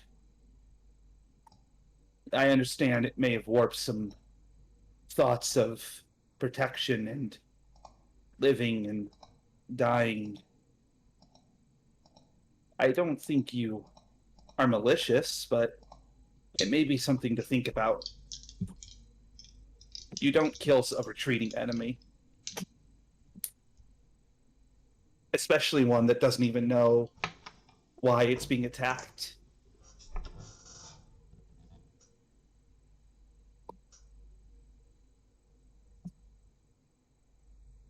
And then Tex will look over the meat, see if it is usable to cook, to eat, or be cooked at least. it might, given the plumage and size of the animal. You are going to probably need to take some time and not be able to carry most of it, though. Yeah. However, Hand with that part. excuse me? Oh, Henri will give Tex a Oh. hand with the Oh, yeah, sure. looking over to see if any of it's Yeah, sure. like Velox some- is probably going to want to eat some of the carcass. I'd also like to collect some plumage if I can. Oh yes. Okay, you all can take care of all of that. That can be a survival check from any one of you two with advantage. Has it been in the past? Excuse me? Oh Has yes, the, definitely. Yeah, definitely. And I'm now more normal size. Whoop. Okay. Bloop. Back to normal. Do you want to roll the survival, or brain went bad again? Oh yes. By the way, proficiency with cooking utensils can help with this. Okay. Yeah, I have proficiency with cooking utensils. Good. I believe we both do. I think we do, Yes. yeah. Yeah. What's Okay, so your it does survival apply. roll? It's a +2. I think We both have +2 survival. do we Yep. want to Who's proficient in survival? Both of Chisna. us, I believe. Yeah, I mean, but the Chisna, best one is proficient. Chisna, which is probably and understandably not participating right now. yes. Yeah. Correct. Well, Uh, like just said, there's no point letting him go to waste. I don't mind doing the carving. If you want to look for some feathers you can save. Yeah, that sounds like a good plan to me. Okay, you can roll accordingly. That's gonna be advantage to the mutual due to the mutual help. Help. Gotcha. There we go. Oh, okay. Oh my god. Okay. Okay, good.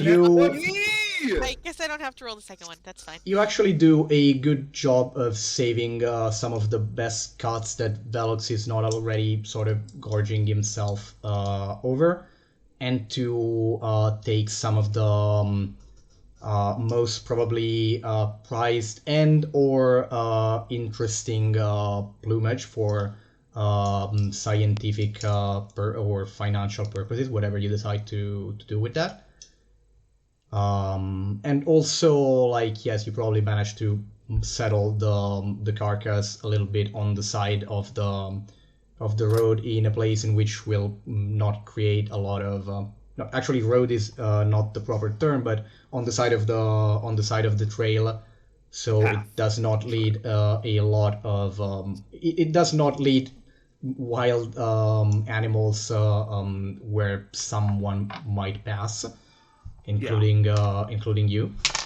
And there's that. But given the size of the animal, the attempt of not being wasteful, you have the equivalent in meat of I'm gonna say you are for 8 more rations Okay, gotcha. if you wanna distribute them among you, and also yeah, a bundle of various plumage. And this whole Yeah. ordeal, however, took like there was a natural 20. I'm gonna say at the very least 1 hour anyway. So, how much plumage would you say we obtained? Um. Okay, I'm not going to hazard the guess on weight, but No. depending on what I think you can harvest most of the beard that was not destroyed or burned, basically all of the tail fan, and if you want to, a discretional number of the proper wing feathers. Are we taking a short rest, by the way? Yeah. Is this whole thing during short rest, right? I don't Mm, think so. No. I don't know because I mean I'm not sure, honestly. It is an activity that does require concentration in the Fair Yeah. enough. After we're done harvesting, I want to find Chisna and see how he's doing. I was okay. gonna do that too. Okay. Okay. I'm gonna check on Chisna as well. Okay. Okay, so everyone's coming back to find Chizna. Where how do they find you? Like in what state and doing what? Chisna he's not too far, maybe Mhm. 60 feet or so from the group, so a dash action really. Mhm. Just sort of sitting on the ground and the closest thing you can find to a clearing. He has his orrery like on the ground in front of him, and he's just like cross-legged, Mhm. taking deep breaths, like sort of in like meditation, like calming himself, just breathing in the jungle and like letting the calmness like come back. Mhm. Chisna, are you alright? He'll let out a deep sigh and go, I am fine. Hmm. I wanna go up to Chisna, pull out one of the more beautiful pieces of plumage. I hold it out to him, just if you wish to honor its spirit, I wanted to give you one of the feathers.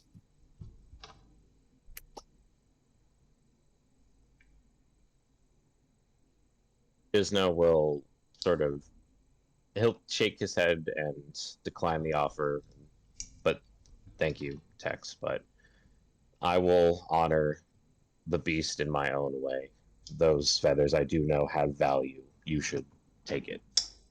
Just Don't make them FYI, to sell. that sort of thing might be this sort of gesture might be more valuable and or significant to Henri's culture in particular. Okay. Just an observation. Which Well, I'd also make sure Henri had any of the feathers she wanted. Mhm. which Henri will speak up and go, well, in my culture we do use the feathers of animals that were meaningful to us in any way in our adornment. Then have your pick,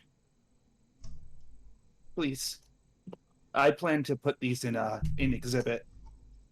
I think that's a good use of them too. I thought that we could turn this into something good at least. That's a great idea. What were you gonna say, Stone? I'm sorry. Just wondering, what do these feathers look like? I will give you a sketch of the creature, but how familiar are you with how pheasants look? Pretty familiar, yeah. Okay, that general kind of pattern, but more colors are more orange to cream. Actually, in this part of the year, they are closer in color to a normal pheasant. They are a bit more on the brown side. Males become bright orange and cream when the dry season proper sets in. Still quite beautiful feathers. Yes. Yeah, so they're dark brown to cream, the most usually striped and otherwise patterned. Mhm. Okay.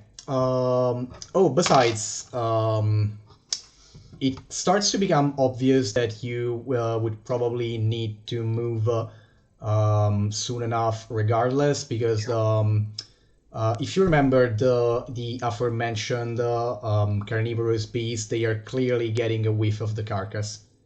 Yeah. Yeah. So you are seeing more and more while this conversation happens. There is more and more black things in the air darting towards Just the I body. know that you're mourning, but we need to move. Agreed. Let's get this over with. I offer him to help him stand up. Chisna does not take the hand. Oh my god. That is Henri bot. just looks at Tex with some worry. Yeah, That Tex is both. is That is both like great role playing and so frightening. Chisna is Tex's friend. Like, especially that, like, Tex is not feeling great right now. Like, does not like seeing their friend in that kind of state, obviously. Oh my god, what a fucking mood. Okay, so I am going to ask Chisna, which is sulking and guiding the group, for one final survival check. Already. This is gonna be neutral, however, given the general emotional Oof. state. I was going to actually ask if I could Oh. assist him with my cartography Oh, proficiencies. oh no, wait. Okay, wait. Given that, no, I know that would If that he'll would be too accept hard. if he accept the help. Chisna will accept the help. Okay, yeah, then you can give him advantage on this. Besides, Okay. every one of you has inspiration, just in case. Nice, thank you. Okay. So there was a Perfect. moment at one point, like after an hour and a half, Tex sort of notices that Chisna is a bit more absent-minded than he probably should, and As is- goes up to him like, "You sure you've checked the right route?" And Chisna does accept the help, which allows you to that was an incredible roll, by the way, which allows you to recover some of the lost time and arrive at the famous aforementioned vantage point, not in time on your schedule, but on less of a delay that you might have already otherwise had. This happens in the middle of the afternoon. We have like middle of the afternoon. I'd say, yeah, around three and a half. Which means you have about 2.5 hours to sunset, and the sky is becoming grayer and darker when you arrive in sight of a zone of the forest that is clearly different from everything else around here. I pull up my orbit direction. See which direction we're heading. You are on the expected route for the itinerary that you were supposed to take. Yeah, I showed this to Shizna and Tex. That is a confirmation that you did maintain course.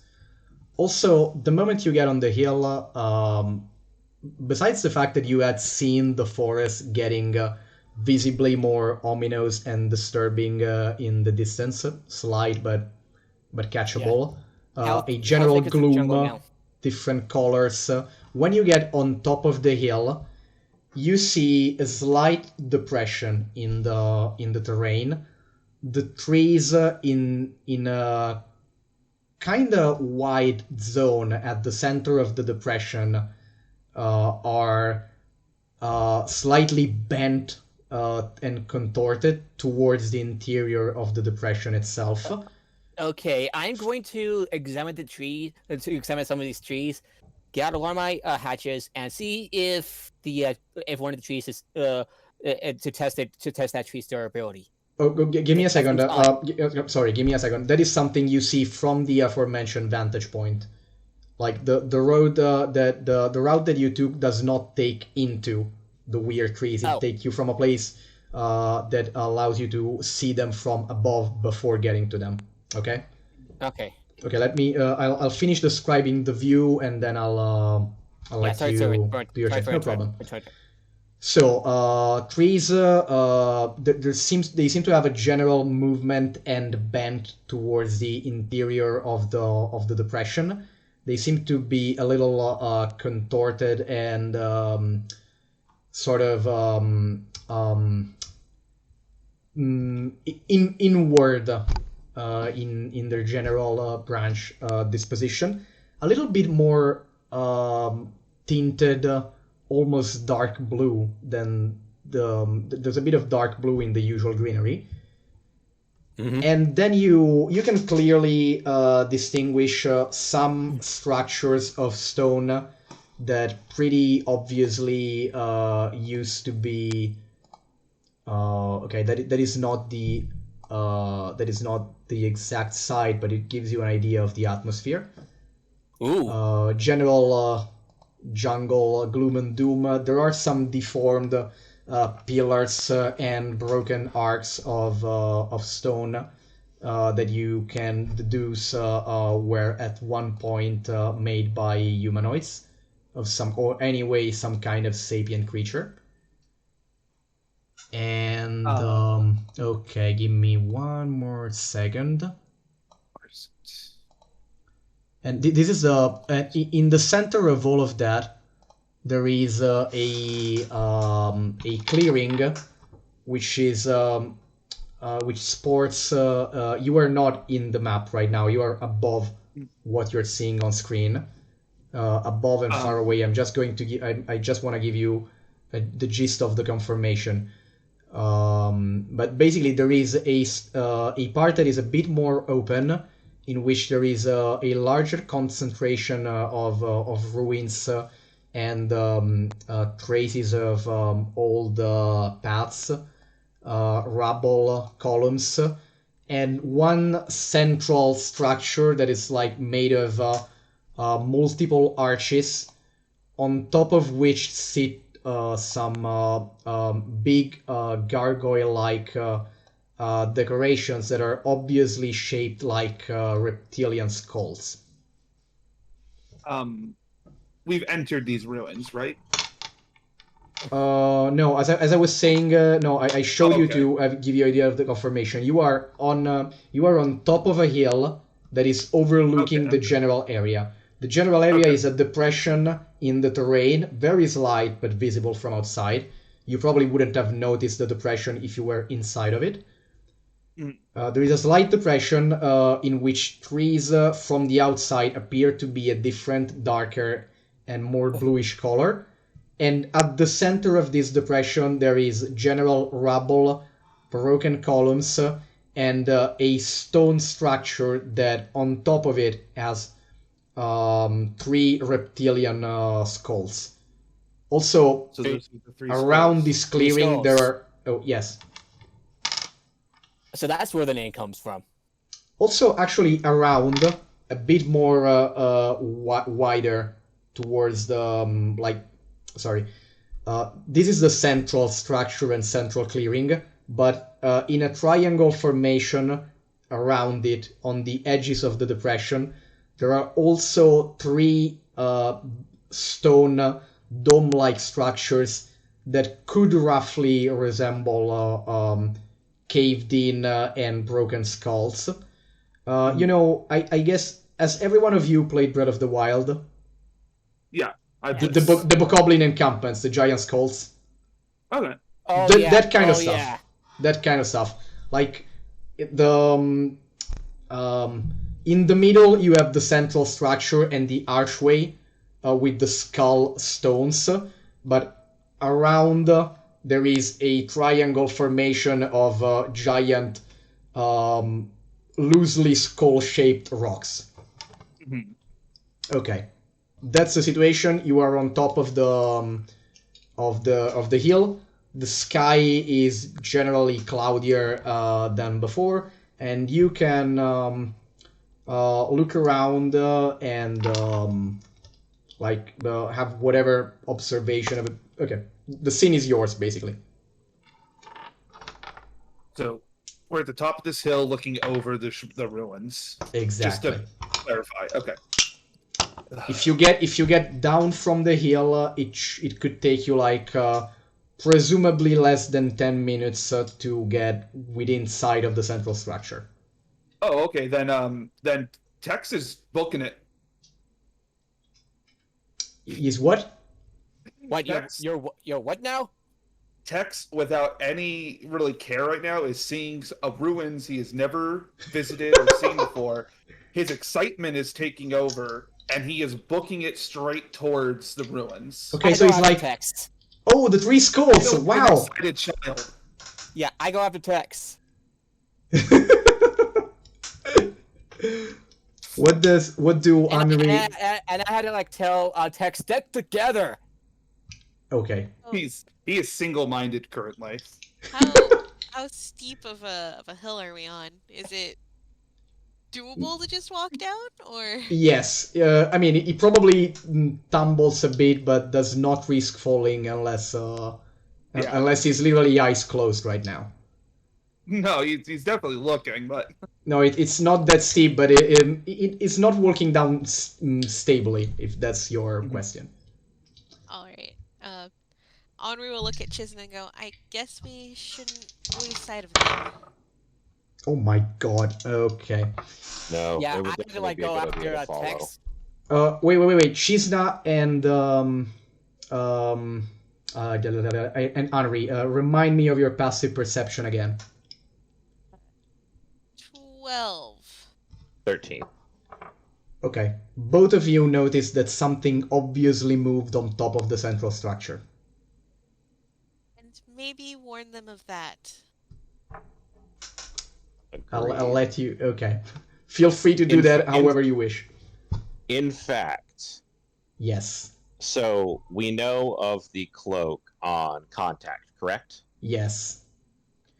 Would you say I'm familiar with this object because it was described? Yeah, To it's me, by it's probably non-contact. Okay, yeah, the thing looked green and presumably had a tail.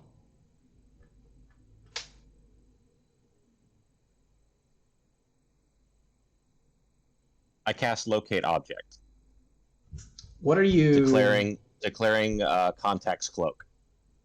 just to Oh, make sure. Just to be Okay. sure. I Give will me a know second. if that cloak is within 1,000 feet of me. Oh, Jesus. oh my, I okay. love that. That's Doesn't so seem- clever, okay. man. It's so clever. Doesn't seem to be the case. Does not seem to be the case. Okay. Yes. It I is love that a idea. It is a concentration spell, so it will be on for the next 10 minutes, or unless something hits me really freaking hard. Lol. Okay. Well, Okay. while he does that, Henri will, not like full sprint after them, but hurry like a little bit behind them, still being careful of the hill and being like, Tex, Stone, look up, please, look up. Henri, you are still mounted, right? Yes. Okay, so you can get literally in front of Tex extremely fast. Okay, then I'll do that. I'll do that then. Yeah, faster Sort of like than me. scootering, but like while Stone is going after Tex, Henri is just like, meow. and breaks in front of Tex. Okay, there you go. Okay, so you're gonna stop right in front of Tex. Yeah. Alright, he's just gonna faceplant. Yeah, you're gonna Ah. face plant into a clawfoot. How does Velox Yeah. take that? He makes a little noise and maybe stumbles like a step to like stabilize himself Hmm. and just kind of looks at Tex and like doesn't go to bite him or anything but makes like an annoyed like chitter at him. Wow, Yeah. wow, the thing is more shield than most parrots. I Like help, seriously, Tex up to his a feet. budgie at this point would be trying to bite his face off. Mm. Could I help Tex up to his feet? Up to their feet. Sorry, up to their feet. You want to do what? Sorry. To help Tex get up to their feet. I don't think he ass planted to the ground, but he definitely had to stop in his tracks because of there's like They're the essentially giant. on their hands and knees, is what I assume. Yeah. Okay. Yes. I- Yeah. I- And that's I that's think a, Barry Tex up and to the- Velox, one or the other. yeah. A bit, Yeah. handful of this, handful of that. Yeah. Probably Velox is sitting with Henri on top, sort of like. Why did Yeah, you? this- Why'd you? Please, please don't rush forward without looking, and she'll motion to like whatever is above the temple. You don't know what sort of dangerous thing you could stumble onto. I'm sorry. I got a little overexcited. It's all right. I just don't want you to die. Good point. I basically, like how like wipe off any dirt, and I like straighten him up. What were you about to say, Chisna? I'm sorry. Wipe them. Bringing up the rear, Chisna will just very nonchalantly. It's not contact. Well, what There is was- it? Also, He'll shrug. Chisna, since you were the last one to come down from the hill, before you go down to meet the guys, you see the unidentified creature that is looking increasingly humanoid shaped, adjust again on top of the like you see a new movement on top of the structure. Like if the whatever it is, whatever they are, they sort of leaned over and then ducked back in. Whatever it is, it's intelligent enough to know to hide itself. That it doesn't appear animal to me, unless it's a Perhaps one of the lizard folk? perhaps. That is a I sensible don't think hypothesis. I could tell if there was any scales or anything. Just vague humanish shape. Any features like tails or a longer snout? Yes, okay. Head is kind of difficult, but you are pretty sure you saw general greenish color and the tail. Given the size, yes, lizard folk is the hypothesis that makes the most sense. Lizard folk would make the most amount of sense. Do we know if Yuan Ti are ever in this area as well? Do you know what? Do we know if Yuan Ti are ever in this area as well? Trying to just... you can check history and yes, you can check history. Okay, Yuan-Ti, Nice. like The lowest history proper. check so far. Okay, proper scaly Yuan-Ti are barely sighted on the continent at all. Mostly Okay. Xandric and some say Sarlona. Okay, so we can basically determine this is most likely a lizard folk then. Most likely, yes. Especially because like the majority of Dragonborn does not have tails. Yeah. Now that... And now it's that definitely Tex is too kind big of- to be a kobold. Yeah. Now that Tex has kind of stopped being overexcited, he goes, "Oh yeah, I was warned about this. I forgot. Sorry." Okay. Keep an eye. It's all right. Just let's approach cautiously. Chisna, can you roll me religion? Religion, sure. Yes.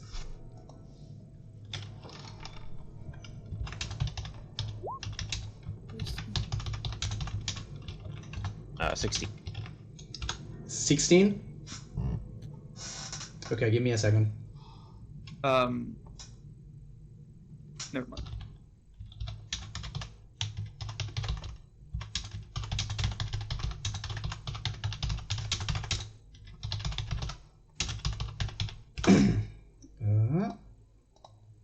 Uh, 16, okay. Oh, no, yeah, I'm just gonna...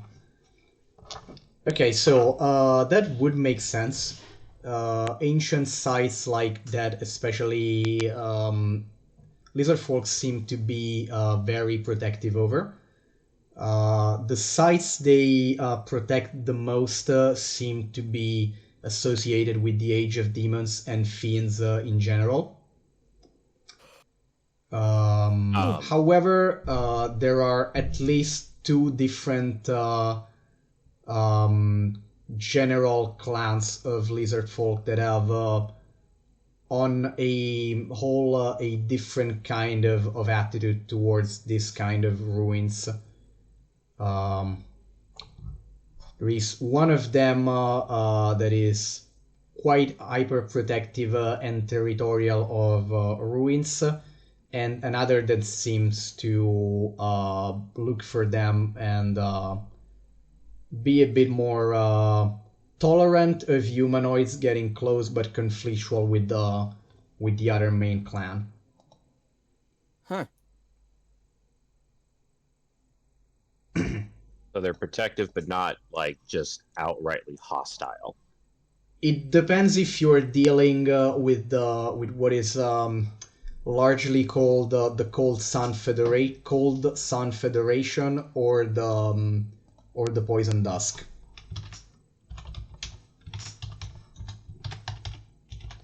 And there is a different kind of... Both of them are made of multiple clans that are multiple kind of relationships with settler humanoids that range from distrustful to intense collaboration to openly hostile.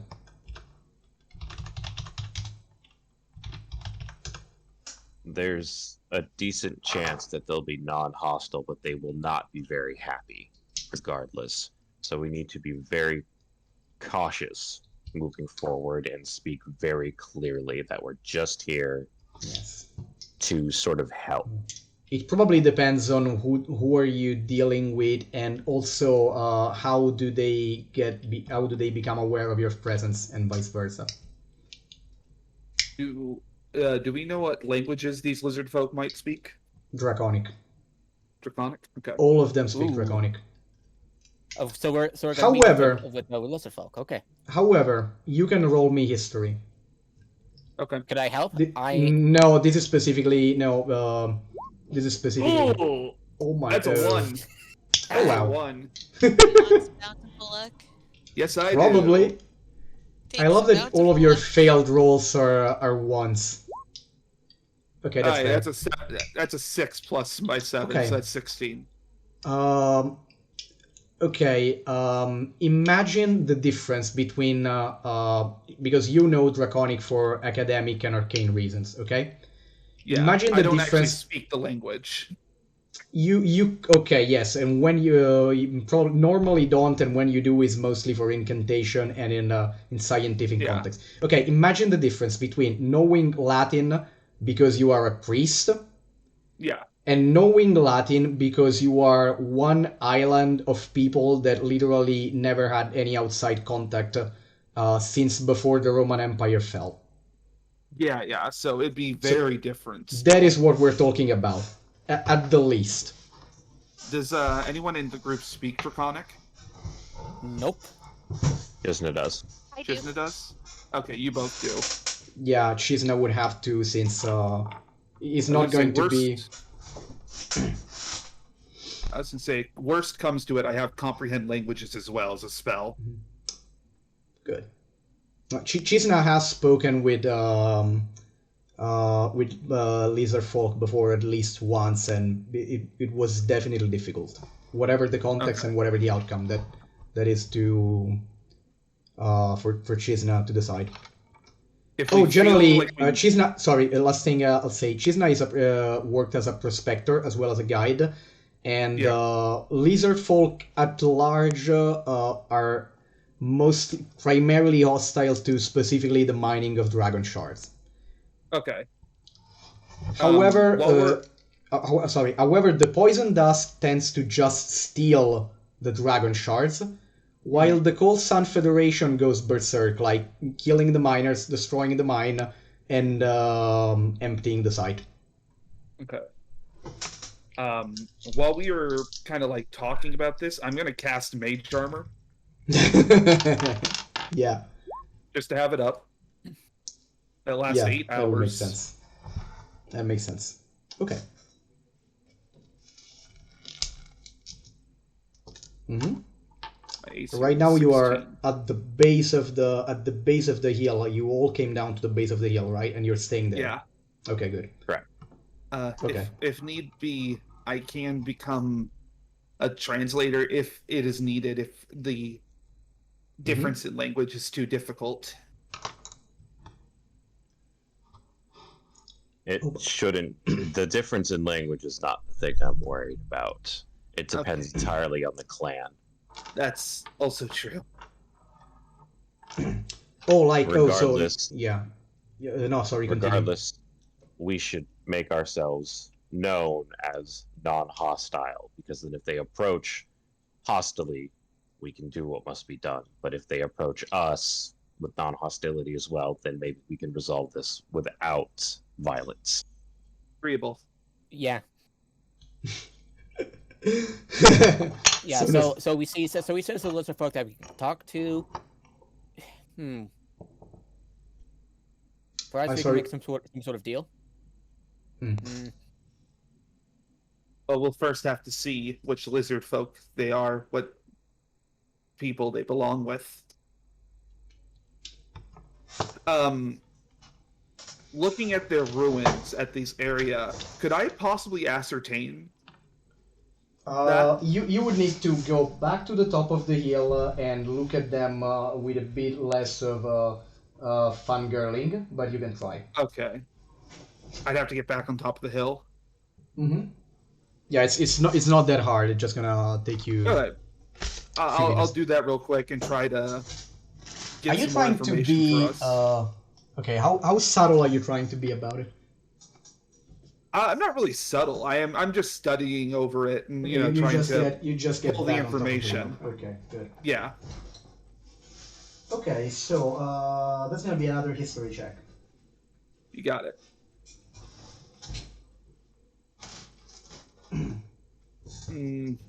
The reason I'm not making everyone do all kind of history check, even if they're proficient, is related to area of expertise, of course. I am also Area of expertise, expertise. I also am an expertise in the Age of Demons, as we talked Yeah, about. exactly. It's only a 7. Should I Yeah. re-roll that? Yeah. I think. Okay. Okay, sorry. Yeah. No, I rolled I pretty will listen. I low. will listen to Nord before and then tell you. No, it's. I mean, you can get some information out of that roll. Mhm. But just before I come back to you, let me know if you do anything to re-roll it. Stone, what were you saying?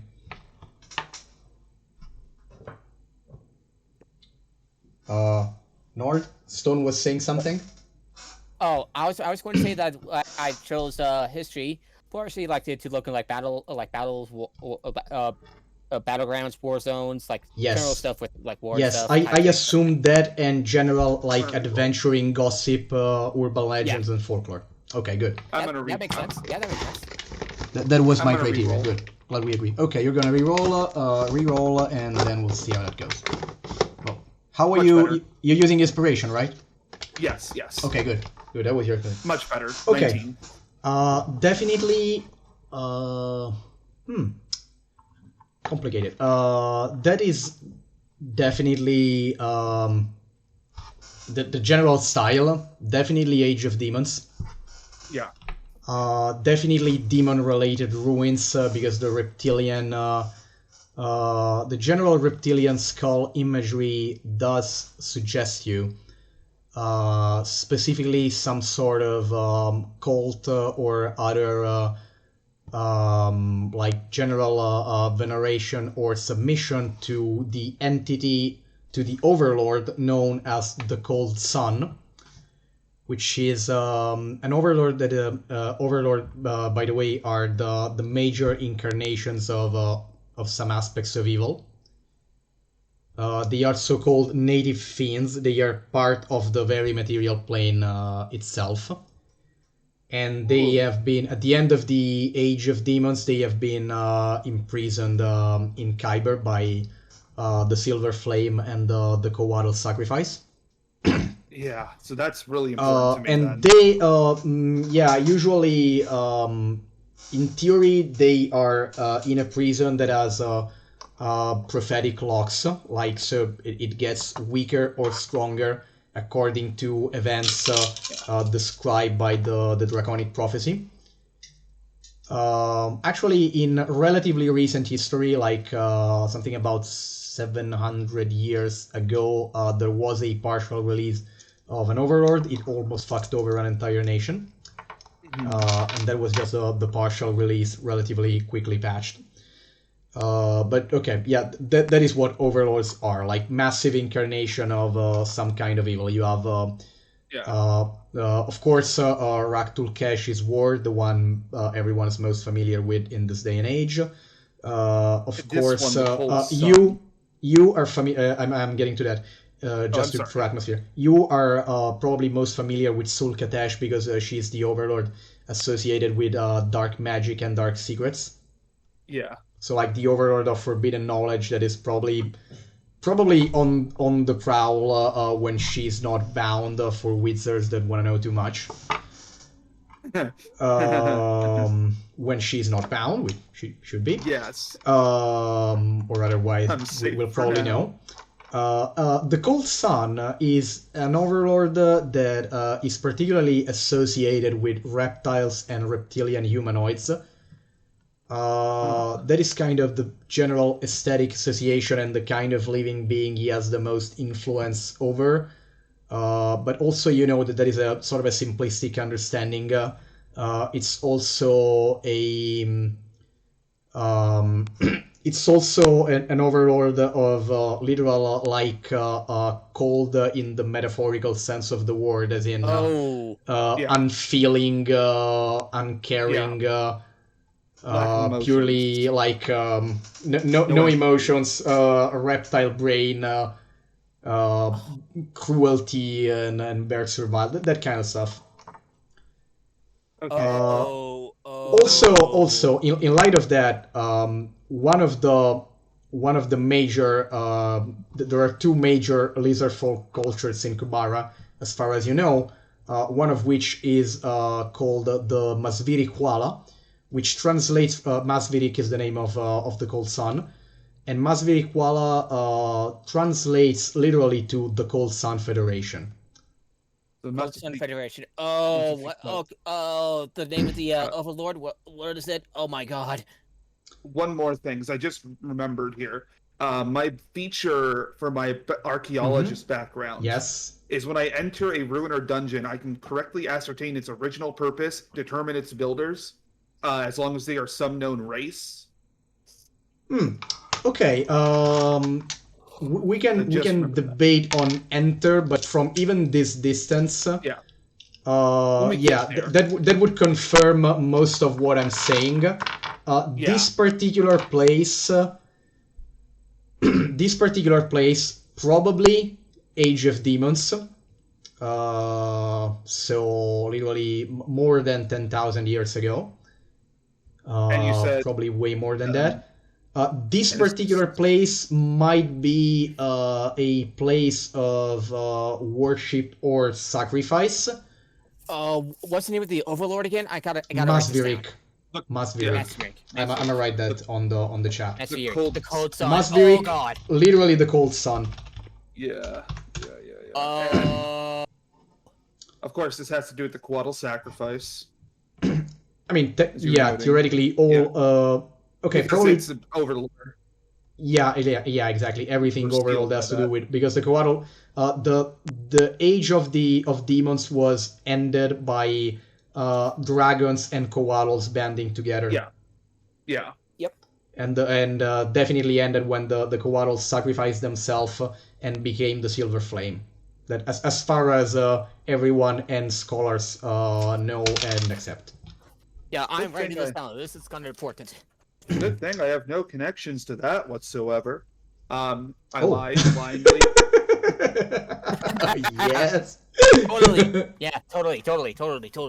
I'm going to go back down, and I'm going to bring that information to the rest of the group. So, possibly bad news. Okay, what sort of bad news? All Now right. that I've studied those ruins a bit more, I recognize them quite well. Are you familiar with the Overlords? Everyone is. Um, It's like saying, "Are you familiar yes. with Satan?" I mean, yeah.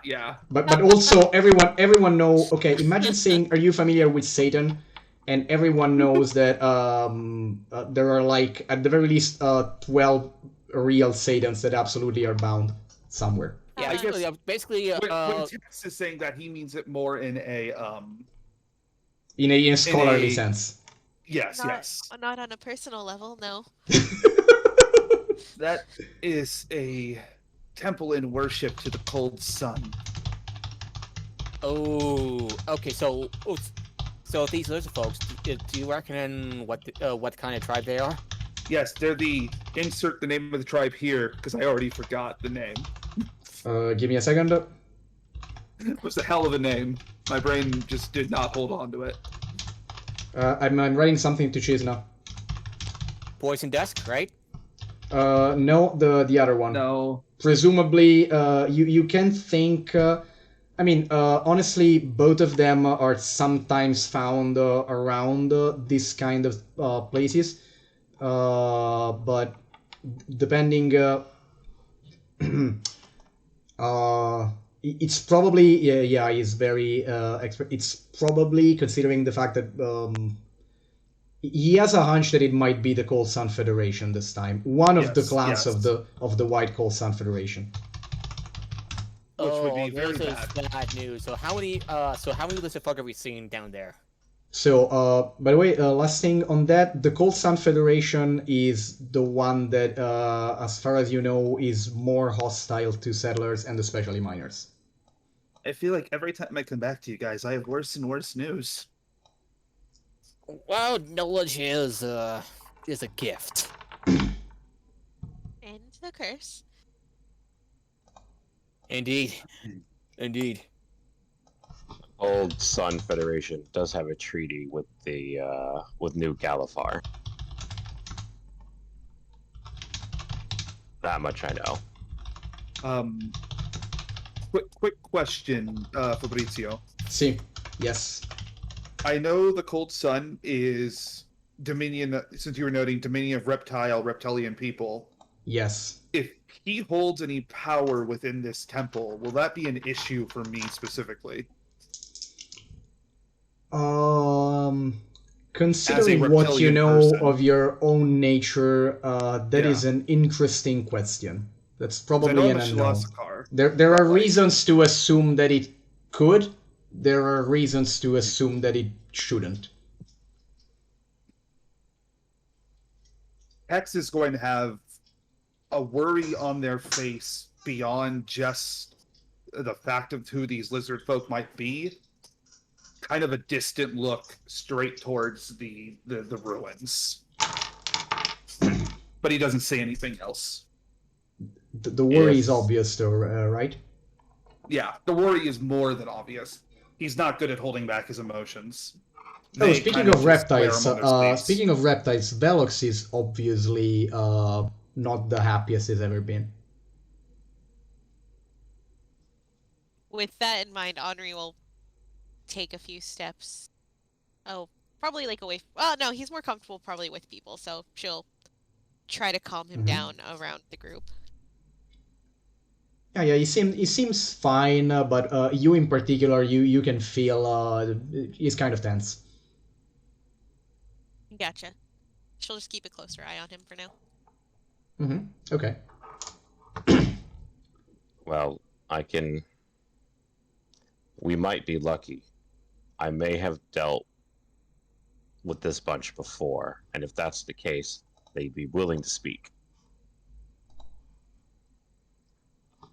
but that's if we want to risk it, or we could just go for the throat. Like to try to do this without bloodshed, but if it must be done, Yeah, I have a bad feeling that they are not the friendly type.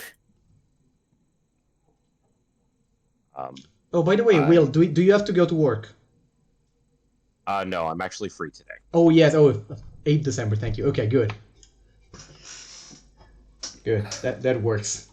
There is still some holidays have- going around. yeah, I do have other worries, but what much choice do we have? We have to investigate, right? Yes, and to Agreed. find our missing artist. And with that, Tex kind of pulls their hat further over their head so their eyes are less visible, and making sure their coat's covering them fully. I give I give them a bit of a pat on the shoulder. Says, "You got this."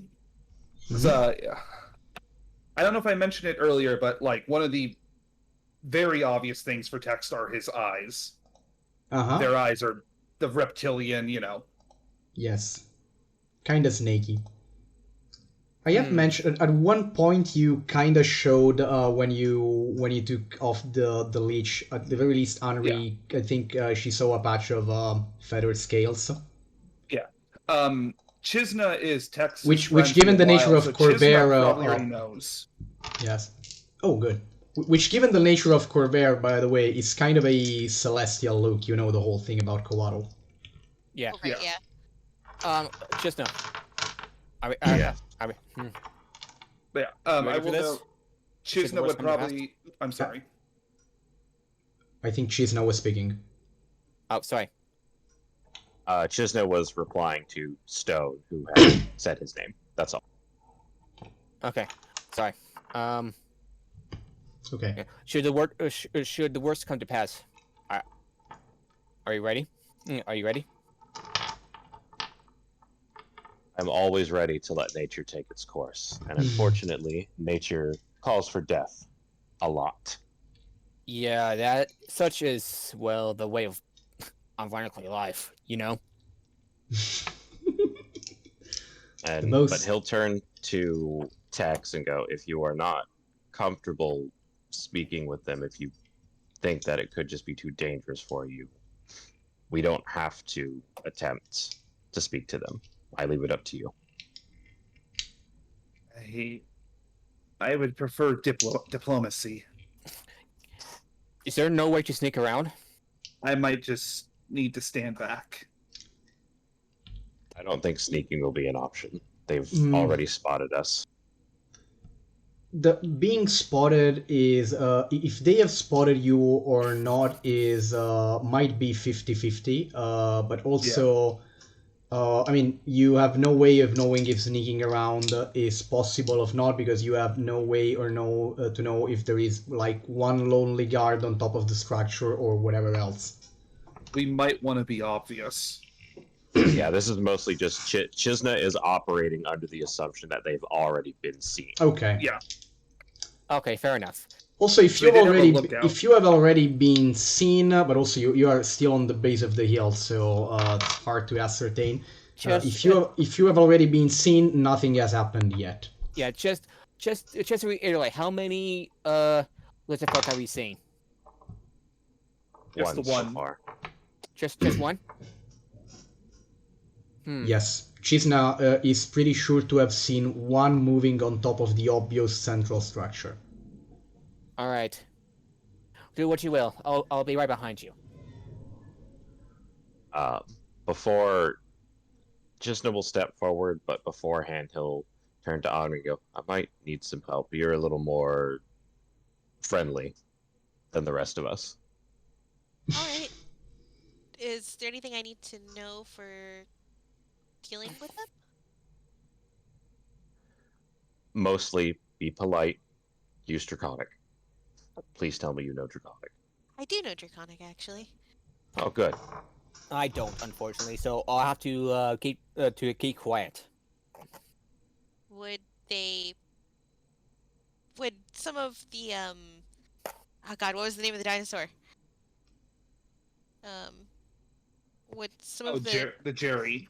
yeah, would some of the Geryonyx meat we got earlier perhaps make them more willing to listen? We might be able to use it as an offering.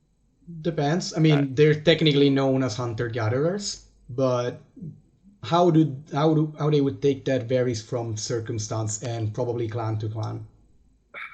Okay. What I'm Well, wondering let's go. is if that Like particular if you dinosaur if you being get the bad. if you get the clan of extremely proud hunters, they're yeah. Depends.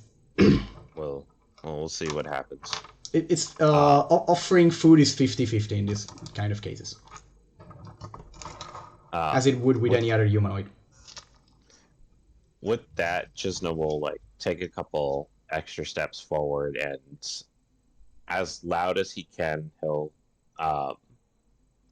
give what he would know to be like a formal greeting to the cold sun, like whatever he would know as sort of their like hello, and then make like a request for help in Draconic. Okay. Yes, it's fair to think that you yes, fair to think that you have heard that kind of call sign if you have been present at least at one negotiation. For give me a second. For a few minutes, however, there seems to be no response. No visible or audible response, at least.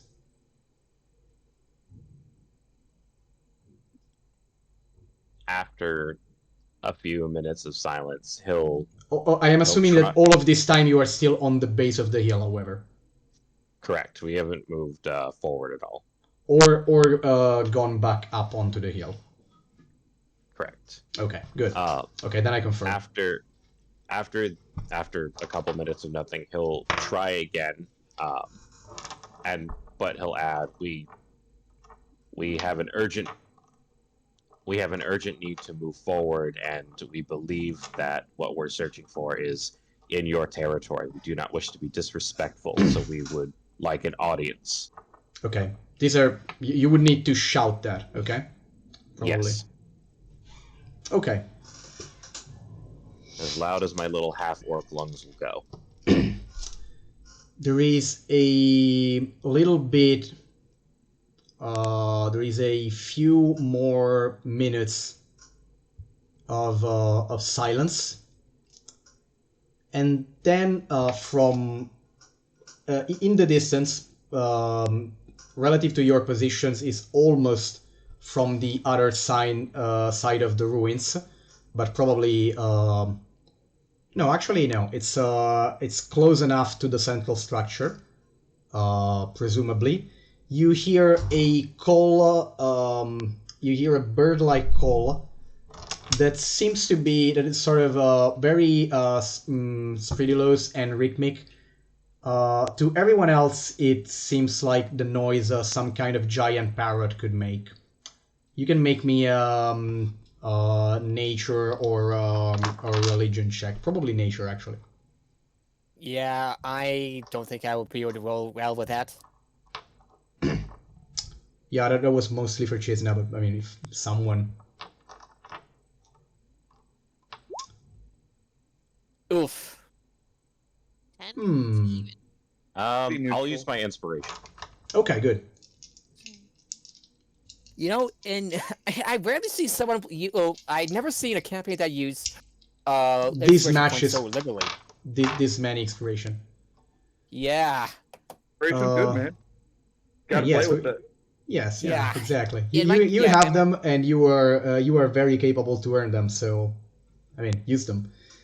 Okay, so you know two things about that. That was the call. That seemed to be the call of a quite rare animal that you know as a dendroraptor, which is basically yes, it's basically a giant parrot-like non-avian dinosaur. Very bright colored, zygodactyl feet. strong beak, adept climber, and can glide, not fly. So giant parrot with claws. Okay. I love it. And also, kind of like Microraptors, it has a giant four-winged parrot that glides and uses claws. Also, the call was rhythmic enough and of such a pattern does not seem a natural call. That is a learned signal, and it's a call from from inside the ruins. It might be an invitation to advance. How sure am I? Like, what's the word I'm looking for? How... Confident. Yes, thank you. How confident am I that this is a positive thing? 60-40 that they might have just told you to... I mean, it was probably to you. Because if they got... I mean, everyone that's seen the ruin heard you, and presumably after all of this time, they might have done all kind of silent coordination because you didn't hear a whole lot. So the odds are a bit more in favor that this is a neutral call. Neutral, or at the very least not hostile. Like they are probably... This is probably not an attack signal. It might mean come to talk, or it might mean literally surrender. It's like 60-40 in your head. I'll sort of relay that to the party. Just, well, there's a good chance that this is them wanting to negotiate, but it could also be a call for surrender. So be ready, but let's move forward cautiously. Yeah. All right. Got it.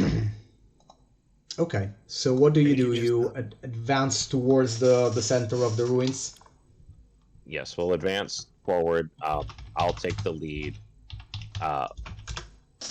because I'm the one who was speaking originally. I'll kind of have Henri close since charismatic friend, Okay. and then just let Tex and Stone sort of follow at their pace. Tex is going to kind of linger towards the back. Okay. I am assuming that Henri is mounted until told otherwise. Yeah, she. If we're heading in, she'll dismount from Velox and just leave him Okay. along. Okay. That good. also might seem less hostile. So. Okay. So you advance like generally peaceful looking, hands away from weapons, not trying to hide, and not Other than making Tex is a lot of noise. Except, oh yeah, okay. Tex is a little bit closed in. very anxious. Okay. Speaking of Tex, by the way, speaking of Tex and Velox, Velox is at this point. Velox is going in because you guys are with him, but the nervousness is literally palpable. It literally shakes a couple of times. Actually, at one point, going into the gloomy part of the forest, you start seeing a bit more of broken down walls or piles of rubbles. On one of them, there is a lizard that looks like a cross between a gecko and a bearded dragon. But this particular lizard is... you know all of the stereotypes on how cold and unfeeling and reptiles look. This one actually looks that way. Okay. Oh. This one looks the worst. This one has a face that, despite its facial features, gives you the impression of the worst association you can give to the word reptile. Oh. Like Velox normally would look at that and be like, oh, snack. Its reaction this time is fearful puffing and moving a bit to the opposite side of the thing. can't believe you'd put the cross between a gecko and a bearded dragon in front of me and then not expect me to love it. Right? Yes, yeah. Well, It sounds like the cutest animal ever. That is exactly the. Okay, which one of you has any? I'm going references today. Metroid, Other M. Yep. Yeah. Okay. that Metroid game. no. Yeah. No. We're not talking about No. We're not talking about the game. I am talking about No. the fluff ball. Ridley. That vibe. Okay. Oh, You know I love that game too. the first stage of Ridley, like The larva incredibly stage. cute, but it has the obvious Yeah. murder, no soul eyes. Yeah. That is what Okay. that is what this lizard feels like. I still want it. I mean, yeah, that is still relatable, but that is how that lizard feels. In fact, like Yeah. it's very the Tex's guts are in all kind of knots right now for various yeah. different reasons. So. He, Tex is like they are visually sweating. Like There is Not some doing sort of there is some sort of heightened awareness in you right now, like literally Oh. some sense of fun. a mix of a sense that is a mix of purpose and fear. This whole place feels existential to you. Yeah, that's what I was expecting. Yeah, it would make sense. Like you know you feel them under your coat. If that your the few feathers that you have are puffing up. Yeah. And you don't see that, but you also feel that they probably look a bit more discolored than they usually are right now. Yeah. Like this place is tugging at you in all different ways. Yeah. Like physically, mentally, visually, it's just fucking him up. Yeah. Basically, this place is wrong on so many levels. Like both the I'm not gonna call it the spiritual sense that you sort of have half asleep in yourself all the time is awake and very on edge. Yeah. And also the reptile side is feeling fear of death and a very awful pull at the same time. Yeah. Your face is not comforting to look at this point. Most likely one of Tex's hands is visibly shaking as well. You're right, Tex. Tex doesn't answer. Just keeps walking.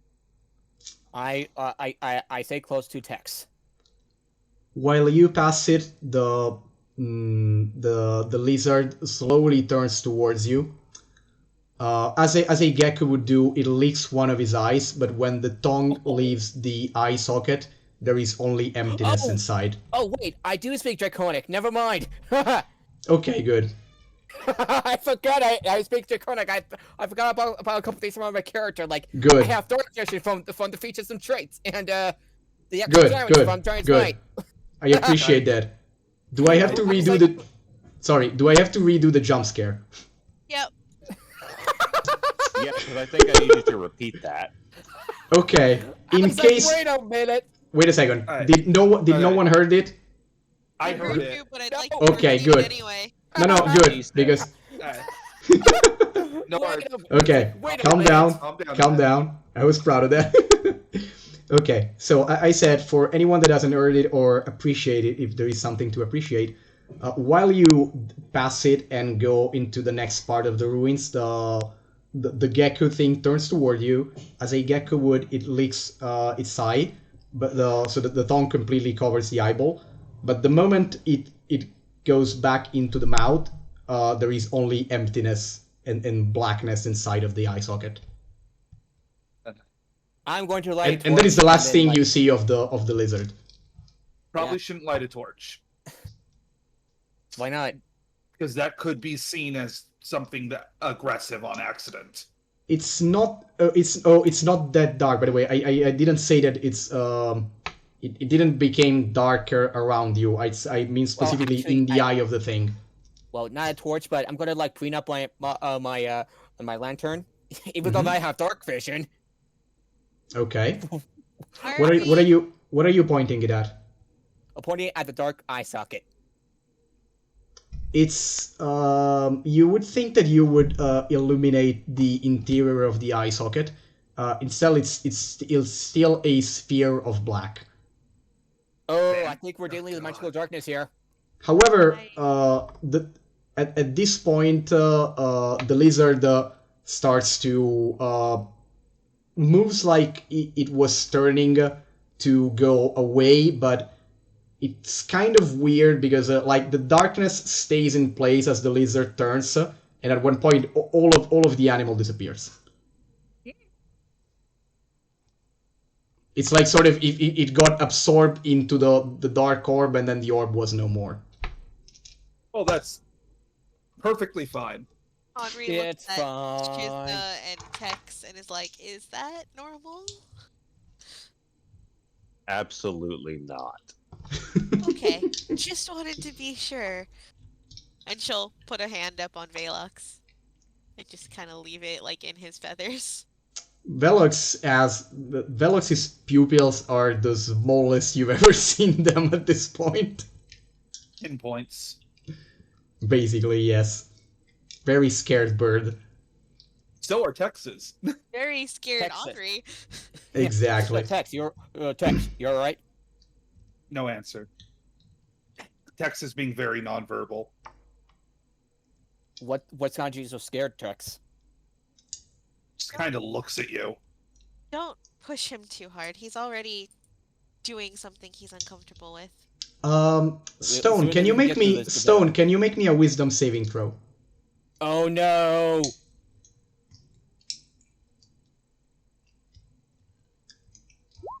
Okay, good. That's good. Okay, okay. You okay, 19 is a lot. You realize immediately that you have not actually seen the thing that your brain was telling subliminally that you might have seen. What do I see? For a like literally at the subliminal level, for a fraction of a second, the eyes of Tex were still there, except there was a giant demonic-looking viper in place of Tex with the eyes in the same place. Like that. Uh, Tex? But it's That literally was like like you feel it as if you know that it was a flash superimposed on what was actually there. Like you saw something for a second, but it wasn't real. Yeah, exactly. Type idea. Yeah. You literally What was that? you literally saw and realized that you've seen a subliminal frame, basically. Did anyone see what I just saw? Excuse me? I'm asking in character. Did anyone else see what I just saw? No one did. I What did you I tried. I saw something. I saw some sort of weird thing that was in Texas place. And I do my best to describe what I saw, however briefly it was. I really couldn't quite describe what I just saw. It's just like it was something else. It was a little scary. Oh, by the way, the parrot call from before repeats, but this time is quicker and shorter.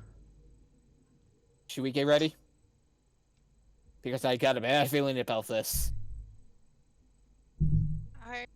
Henri will look up at Chizna and be like, "Are you sure we should be going in?" Now I'm not so certain. Shizna, do you want to roll me inside?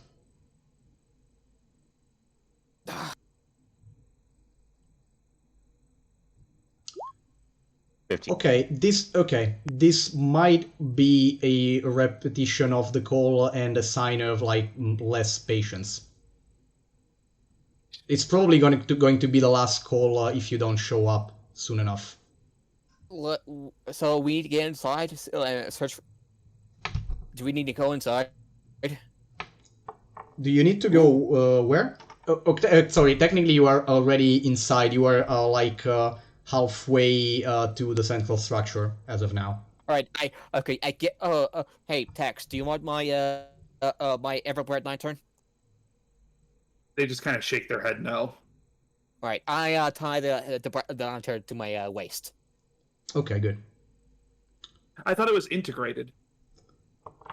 I don't know. He actually didn't do that in the end, or okay. did he? No, I think he didn't. Yeah.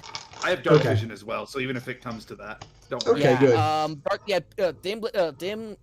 Dim light gives disadvantage on perception, so Yeah. Might be a good idea to carry just in case. I have my own lantern as well and such. Okay. Hey, do you want to? Hey, Tex, do you want to sit on my shoulders? Tex just shakes their head no. Don't acknowledge their answer Okay. with a nod. So, what are you doing? We go in. Fists. Okay, lantern at my waist and fists up. Okay. Well, No. Don't fist up. Fist down. Fist down. Okay, fist down. Okay. There is Since it seems clearly that's- some movement in front of you in the direction of the central structure as you are about to get in. Yeah, I adjust my lantern and see what's ahead of me. It's not that dark that you would need a lot of it, but you see clearly that the path is about to open up in the clearing I mentioned before. Which actually now I can, if you want to enter it, I can put you in the map. Yeah, let's enter it. Why not? Okay, good. Okay. So, yeah, this is the archway in, actually pinging here. This is the archway in question. That is presumably an accurate representation of your position, more or less, except that for some reason it always doesn't put Henri in, and I don't appreciate that, but it does that. Sort of, I literally copied all of the tokens to all of the maps, but it always forget Henri exists. So like Roll20 has a problem with Halflings. I don't know what kind of issue. They're tiny. They're easy to lose. Exactly. Don't forget Henri. She's great. Okay, there we go. No, she's. I mean, I love her, but just I mean, tell that to Roll20. Fuck. Okay. I should be back here. Like I literally I select everyone, confirm that Henri is selected because she moves as well with the tokens, then copy, then paste, and everyone else but Henri's token is there. This happened to me countless times. I don't know That's why. so weird. I swear Roll20 just picks one character and never copies Probably, them and over. then fucks them over for no reason. Yeah, that. Okay. That used to happen to me with an old group. Yeah, I copy and pasted tokens. That's how I did it. Yeah. Yeah, I mean, I now copy and paste the whole party and then copy and paste Henri. Smart. That's how I have to do it, apparently. Okay, so the moment you enter in the clearing, opposite direct. Actually, okay, this goes to, but it's a bit more to the side of the archway. The general terrain confirmation does encourage you to get. Oh, it is a token layer. Okay, general confirmation of the terrain does encourage you to get closer, in front. Sorry, of the archway proper. Yep. You definitely. Oops. Not like that. More like this. Yep. There's that. There's that our friend. Okay, on top of the skull-adorned archway gate half tower structure, there is one lizard folk sitting, sort of like Elf from Dead Note, sort of like perched on the tallest skull. He has a spear in one hand. He's adorned with feathery helmet, leather armor, but also he has the most obvious thing that he's wearing is a sort of giant um,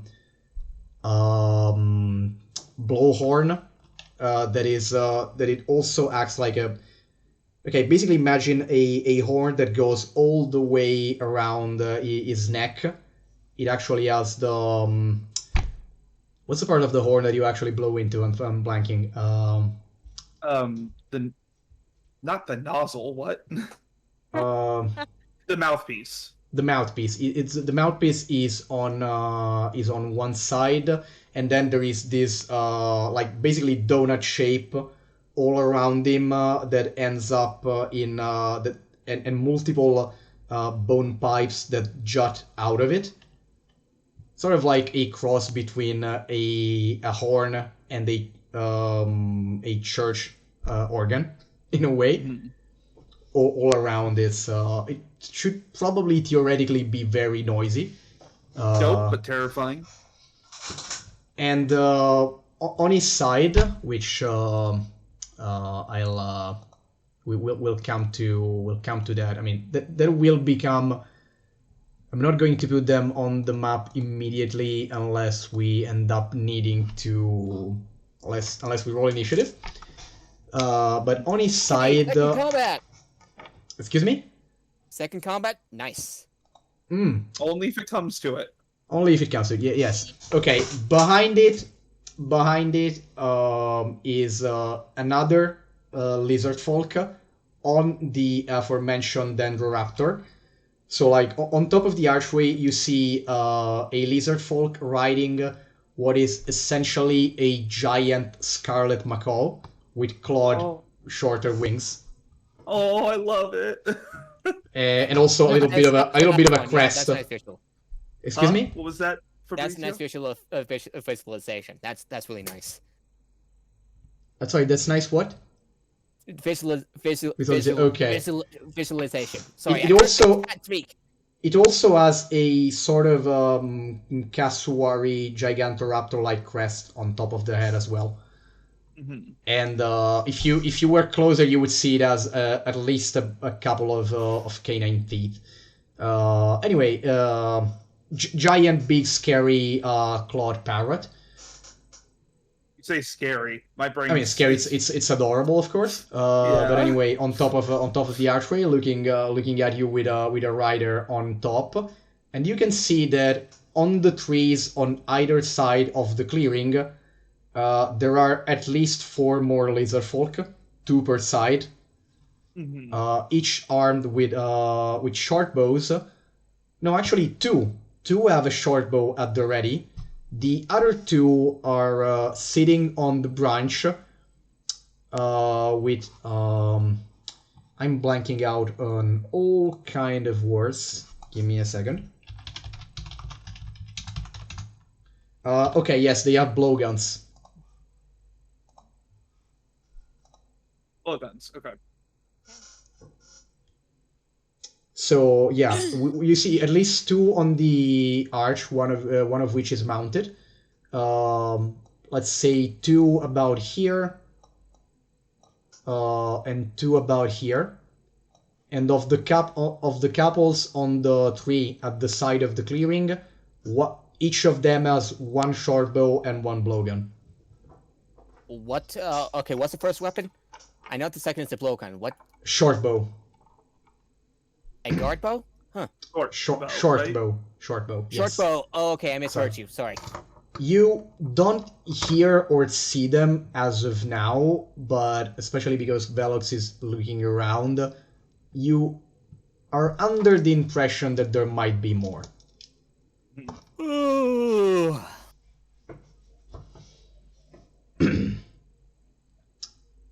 And they, one of them, the one with the spear and the giant horn, sort of clears its throat a bit, looks at you, and in Draconic he goes, "Declare,"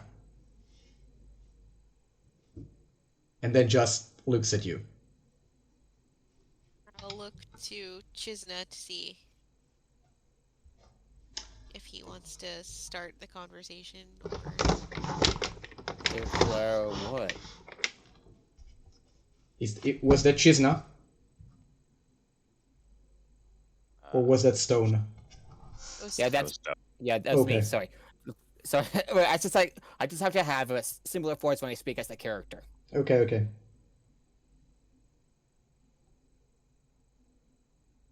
Okay, let's yeah, Chisna, Chisna.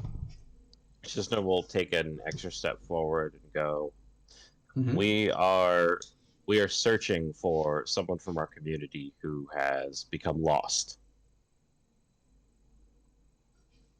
You leave it at that for now. For now, yes. They look at each other. The one with the horn and the one on the raptor sort of whisper something to each other. They take a little bit of time.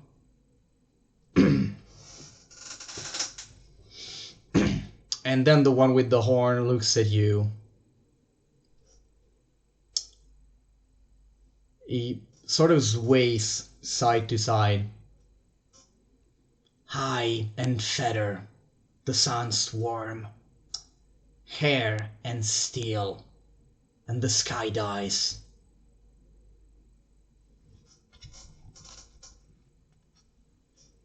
You seek the painter. She's painting elsewhere. Where is she?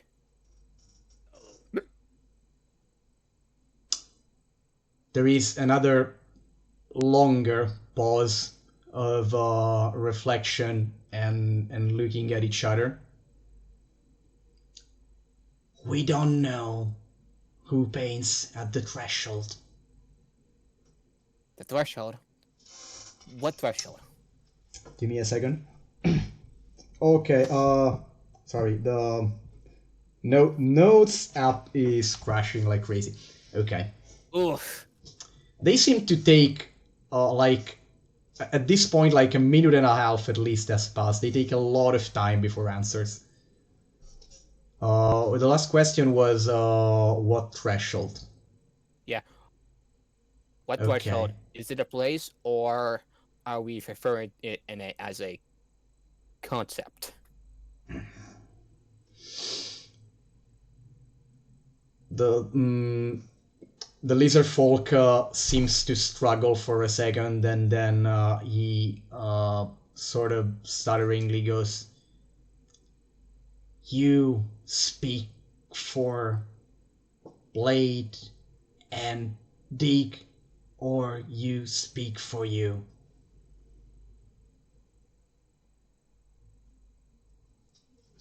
I speak for the group, or at least help speak.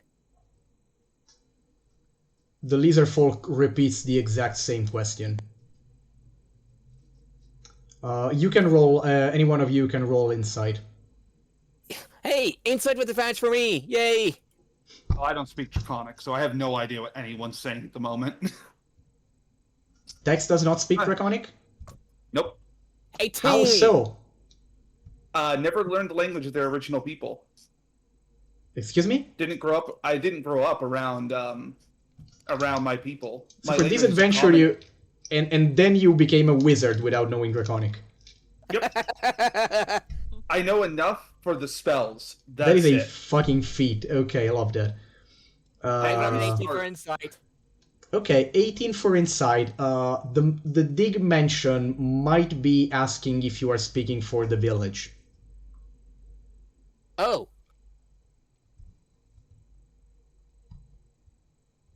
Oh. I turn to the rest. Do we speak for the village? I don't believe so. Not that I'm aware.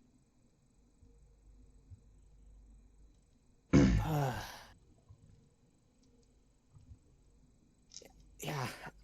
All right. So who wants to answer this one? You've been talking. Yeah, I also I also spoke, so someone might have a better answer than me, just in case. They're wondering who we speak for, including the village. You hear general curious or perhaps impatient hissing from around.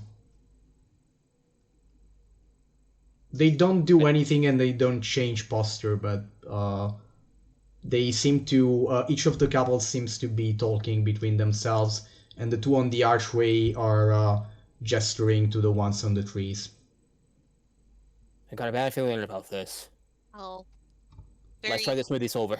I'll very quietly clue Texan and tell him they're asking if we speak only for ourselves or for the village.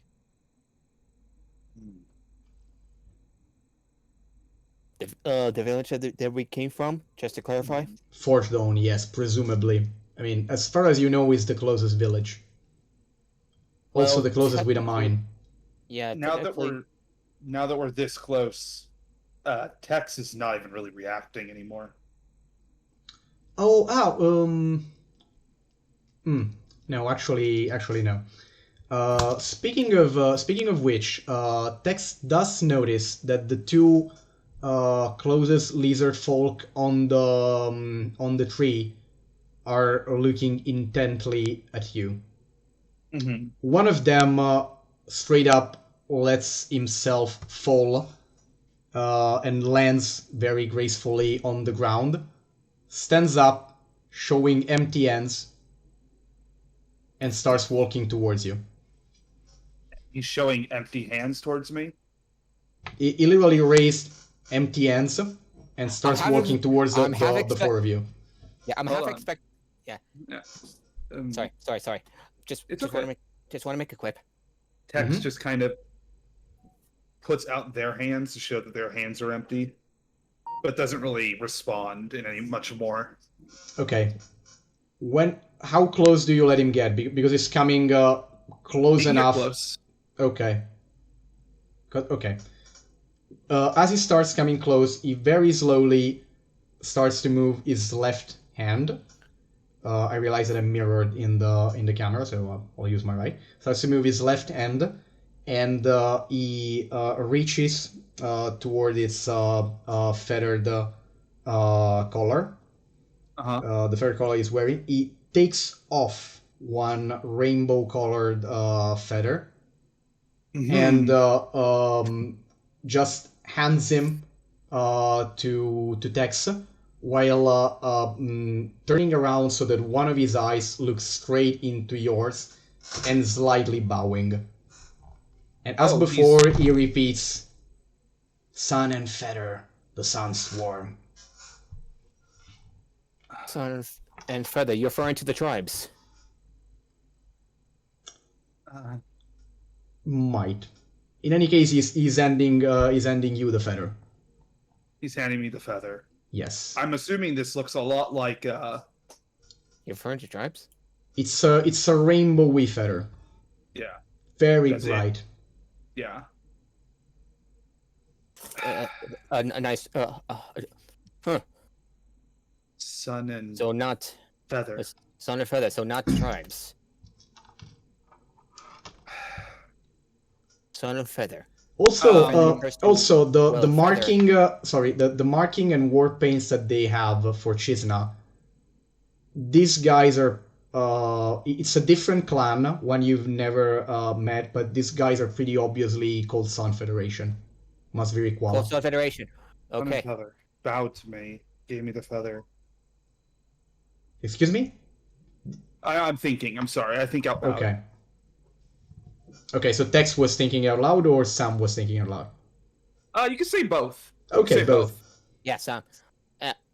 The lizard folk is staying that way. All the others are silent. He gave me like a slight bow. You said right, like with his. It technically is still like his back is slightly bowing forward, but you know he has he does not have exactly binocular vision, so it actually turned his face sideways, and one of the eyes is looking straight at you. Given the relative, is Blizzard Folk crested. The crest of this one is quite down, mix of respect and curiosity, given how slightly it moves. X kind of thinks for a second, and I'm gonna remove my coat. Oh, wait, what? You two are like to unpredictable. the skin, you're showing your bare chest. Yeah. Okay. So everyone that had not seen it before, so probably just Stone, can see the patches of rainbow feathered rainbow feathers and brightly colored scales on some parts of Tex's body. What the? Now They they refer- repeat the eye and feather line, but this time they are all in unison. Oh, they're referring to you. The one with the one that's offering you the feather obviously insists that you take it. I already took the feather. Okay. Oh, okay. So you took the feather. You instantly feel way better. Oh. It's quite remarkable actually. Like literally your feathers visibly take color again. Uh-huh. The one looks at you, the one that gave you bows a bit more, looks at you and goes, "Till dawn," and then steps back. And the one on the archway goes, hisses a bit and then goes, "Come, come see no sleep. Come share the dream. Come hear the tale." X? They're And still then speaking he- Draconic, right? Yes. As they speak, because I know that Tex does not speak Draconic, I'll translate for him, just quietly, so as not to interrupt them. But I'll get Yes. close and just sort of whisper it to him. You also know, just Tex is visibly looks normal again, calm, fine. Tex, what was that about? One moment you were looking rather something else, and now you're feeling fine because of that feather. What's going on? Also, the other lizard folk, the one that did not give you the feather, the moment you went visibly better, he had a moment of a light moment of satisfaction with his crest. It was like, yay! I tuck the feather away. I get my jacket back together, and I'll explain later. And thank you for translating, Chisna. Of course.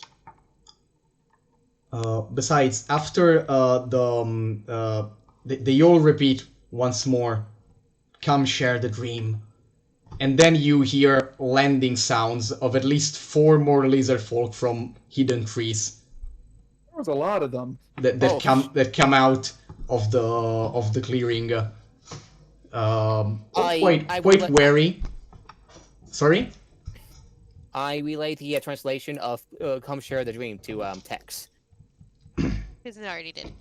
Yeah, Chisna was Good. already telling me. Oh, okay. Yeah, you can recognize Dream. the same pattern in this case. Yeah, dream. What dream? Tales. They might be talking about stories.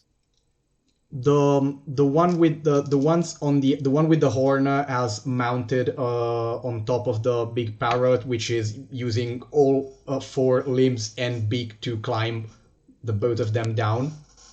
Mhm. And then the rider obviously gestures you to follow. Should we?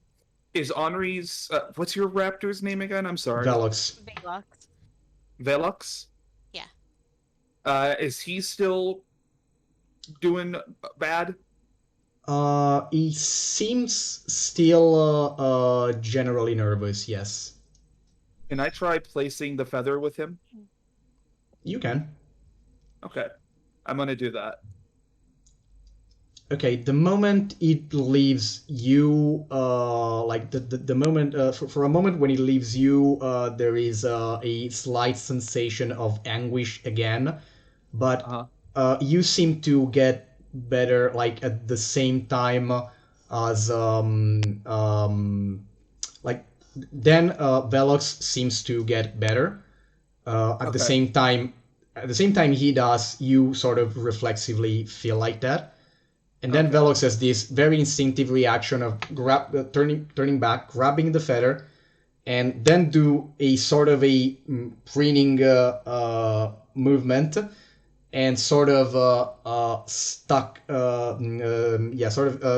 the feather between his own on between the shoulder blade in a position in which it should not fall off. That's cute. And at the same, looks at yes. Tex and is like, "What is going on?" That was my question.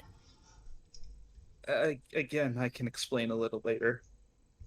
Do I need to be I worried hope about, so. 'Cause Worry? this is bizarre. Hold on. about Velox? Do I need Oh to be wait, worried about Henri. Velox? Not Henri, anymore. do you have any kind of knowledge? Oh yeah, this is important proficiency? to your people. Yes. Do you have any kind of knowledge proficiency? Only animal handling. Okay. Okay. Do me a straight intelligence check, but with advantage. All right. And I think we can close the session after this one, honestly. That was fun. That was fun. Okay, wait a That was second. really. All right, Alright. hold on. Okay, for Henri, now you are pretty sure that you... Okay, yes, especially your parents.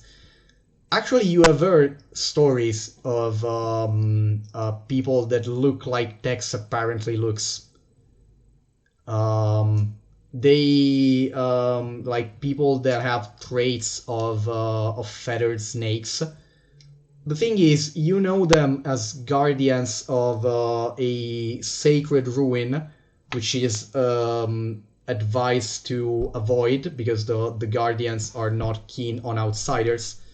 But there is this place called Crescent that is, to your people and in general, obviously sacred, but again, forbidden sacred grounds, in which these feathered serpent people live and guard for who knows what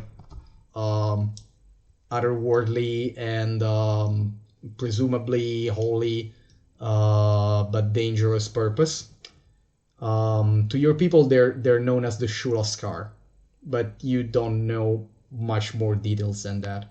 It's literally, oh, okay, I've grown up between the rest on stories of, okay, you know, there is this ancient sacred forbidden ruin, and the people who stand at the door of that ruins, the people that do the angel at the gates of Eden kind of stuff for those ruins, apparently looks they look exactly like Tex is looking right now without his coat. All Ooh. right. So He literally She's- looks like a folklore very character to confused. you. she's very confused. Like singing angel as you described before, Yeah. right? Yeah. Yeah, oh yeah, exactly, basically. And you seemingly just blessed my raptor. It's a, yeah, cross between angel and I don't know, folklore fairy, like that kind of stuff. Yeah. A mythological being. Yeah, exactly, like an Irish person that just actually saw elves dancing. Or actually that saw someone that looks like nothing but an elf and they partially undressed. Oh fuck, elves. The unseelie court. Yeah. Yeah, that kind of vibe, yes. I see the recognition in her eyes. Awe and worry. Be not afraid. Hmm. Yeah. Be not afraid. afraid. That is really good. That was a good session. Things Yeah. kind of like went for the interesting near the end, and I do like the stand up between Chisna and Stone. Wasn't expecting it, but hey, I hope that there's no tension between the actual players, though. no. It's Okay, good. Absolutely not. Good. It took me a little off guard. It's like, how would I approach this? That was ballsy killing the animal in front of the druid, man. Especially after he said if it looks like it's going to retreat. Yeah, I did. Yeah, The carried poor away. Jerry, Got carried away. was trying to save face. First the leeches, now Jerry, man. Tex is a little angry. I will know. I cursed leeches, and I cursed, and I headbutt a goddamn, what's it called again? Gerianax. Jerry. Turianax. I cursed a Turianax with my head. For your Anglo-Saxon sake, just assume it's written with a J. Oh, we do G's as J's all the time. It's fine. Jerry- English, yeah, Jerry is now. great. English is fucked. Yeah, So that was a true. really fun session. Okay. And, yeah, I didn't think I would notice the bird of cheating. I like that you had fun.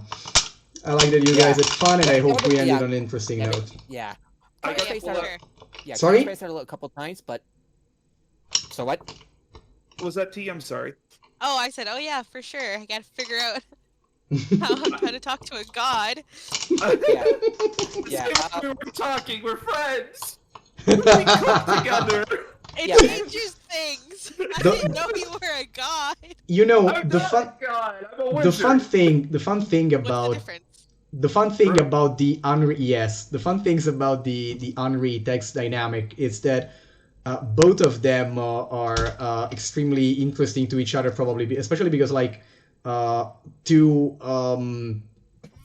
Unre, Tex is basically a living folklore figure. Yeah. And to Tex, Unre is like all of the research waiting to happen because she's, I mean, you know, you want She to. knows about me. She's actually probably more in contact with that, with Yeah. the thing than you as of now. I was also going to note this earlier, but since Tex and Chizna are friends before this, there's probably a moment when Tex drunkenly told Chizna all about their origins. So Maybe yes. Okay, look, imagine Someone would like not be in aware of Texas origins. the elf situation. Sorry, Someone would not be aware of you Texas can make origins. me the last history check. Hey, the only then we person go to who would sleep. is Chizna. yeah, okay. Normal roll. Otherwise, Normal roll. That was almost a nat 20. Should I use an inspiration or save it for later? save it for later. Yeah. Okay. Now we can talk about that. It's That's not. just silly. It's like normal that this is not common knowledge anyway. Yeah. Yeah. So in the yeah. example from before, it's like imagine one person has like grown up on fairy tales, and they discover that a guy at the office is obviously a fairy, and the guy at the office actually knows they're a fairy, but also they've actually never been their whole life near a culture that has fairy folklore. That's the kind of situation. Yeah. Okay, That's a good way to put it. that's the kind of the situation. Like a person that raised in folklore meets an actual folklore being, and a folklore being raised like a normal person meets it's- someone from that culture. There's a trope for that from TV tropes on Changeling Fantasy, if the word Oh. if I remember right. Yeah, probably that. Okay, Yeah. so it has been late. It Alright. has been super fun. We're gonna skip next week, I think. And I don't know for Christmas, the Christmas period. I'll let you know. I hope there's not too long of an hiatus because this has really gotten interesting. Yeah, and I and mainly can't I wait think to I continue. yeah. It may like I load distracted sometimes, but I'll do better. Hopefully next time, you know. No problem. No Alright. problem, man. No problems. Yeah. Bye-bye. Otherwise, I did my best to pay attention. Right. See ya. Bye. Good night. See you guys. Loved it. Have a good one, guys. Bye. Yeah, Catch the is the stream stream over? in the usual places. No, I'm about to go off the air right now. And we'll see each other tomorrow with Monster Hunter Frontier for Who's There. Bye bye. Good night. Nice. All right. See you later, everybody.